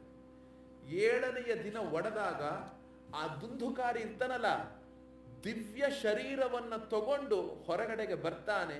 ಹೊರಗಡೆಗೆ ಬಂದು ವಿಷ್ಣು ಲೋಕದಿಂದ ಬಂದಂತಹ, ಗೋಲೋಕದಿಂದ ಬಂದಂತಹ ದೇವತಾ ಮನುಷ್ಯರು ಆ ದುಂದುಕಾರಿಯನ್ನ ಏಹಿ ಏಹಿ ಏಹಿ ಅಂತ ಕರ್ಕೊಂಡು ಆ ಒಂದು ಪುಷ್ಪಕ ವಿಮಾನದಲ್ಲಿ ಕೂಡಿಸಿಕೊಂಡು ಅವರು ವಿಷ್ಣು ಲೋಕಕ್ಕೆ ಕರ್ಕೊಂಡು ಹೋಗ್ಬಿಡ್ತಾರೆ. ಅಲ್ಲಿದ್ದಂಥವ್ರು ಕೇಳ್ತಾರೆ, ನಾವು ಎಲ್ಲ ಭಾಗವತ ಕೇಳಿದ್ವಿ, ನಮಗೆ ಯಾಕೆ ವಿಷ್ಣು ಲೋಕದವ್ರು ಕರ್ಕೊಂಡು ಹೋಗ್ಲಿಲ್ಲ? ಅವನನ್ನ ಯಾಕೆ ಕರ್ಕೊಂಡು ಹೋದ್ರು? ಶ್ರವಣ, ಭಾಗವತವನ್ನು ಶ್ರವಣಿಸಬೇಕು, ಕೇಳಬಾರ್ದು. ಆ ಶ್ರವಣ ಮಾಡಿದ್ದನ್ನ ಹೃದಯದಲ್ಲಿ ಇಟ್ಕೋಬೇಕು. ಹೃದಯದಲ್ಲಿ ಇಟ್ಟುಕೊಂಡಿದ್ದನ್ನ ಒಮ್ಮೊಮ್ಮೆ ಆಲೋಚನೆ ಮಾಡ್ತಾ ಇರಬೇಕು. ಮನನವನ್ನ ಮಾಡಿ ನಿಧಿಧ್ಯಾಸನವನ್ನ ಮಾಡಬೇಕು. 7 ದಿನಗಳ ಕಾಲ ಅನ್ನ ಆಹಾರವನ್ನ ಬಿಟ್ಟು ಕೇವಲ ಕೃಷ್ಣನ ಚಿಂತನೆಯಲ್ಲಿಯೇ ಅವನು ಆ ಭಾಗವತವನ್ನ ಕೇಳದಂತೆ. ಅದೇ ರೀತಿಯಾಗಿ ನಾವುಗಳೂ ಕೂಡ ಗೋಕರ್ಣ ತವ ಗೋವಿಂದೋ ಗೋಲೋಕಂ ದಾಸ್ಯತಿ ಸ್ವಯಂ ಏವ ಮುಕ್ತ್ವಾ ಯಯುಸ್ಸರ್ವೇ ವೈಕುಂಠಂ ಹರಿಕೀರ್ತನ. ಯಾರು ಅತ್ಯಂತ ಶ್ರದ್ಧಾಭಕ್ತಿ ಪುರಸ್ಸರವಾಗಿ ಈ ಭಾಗವತವನ್ನ ಶ್ರವಣ ಮಾಡ್ತಾರೋ ಅವರೆಲ್ಲರಿಗೂ ಕೂಡ ಆ ಕೃಷ್ಣ ಪರಮಾತ್ಮನು ಎಲ್ಲವನ್ನೂ ಕೂಡ ಕೊಡುವಂಥವನಾಗ್ತಾನೆ. ಭಾಗವತ ಅಂದ್ರೆ ಏನು? ಕೃಷ್ಣ ಪ್ರಿಯಂ ಸಕಲ ಕಲ್ಮಶ ನಾಶನಂಚ ಮುಕ್ತ್ಯೈಕ ಹೇತುಮಿಹ ಭಕ್ತಿ ವಿಲಾಸಕಾರಿ ಸಂತಃ ಕಥಾನಕಮಿದಂ ಪಿಬತ ಆದರೇಣ ಲೋಕೇಹಿ ತೀರ್ಥ ಪರಿಶೀಲನ ಸೇವಯಾಕಿಂ. ಕೃಷ್ಣ ಪ್ರಿಯಂ ಭಾಗವತ ಅಂದ್ರೆ ಏನು?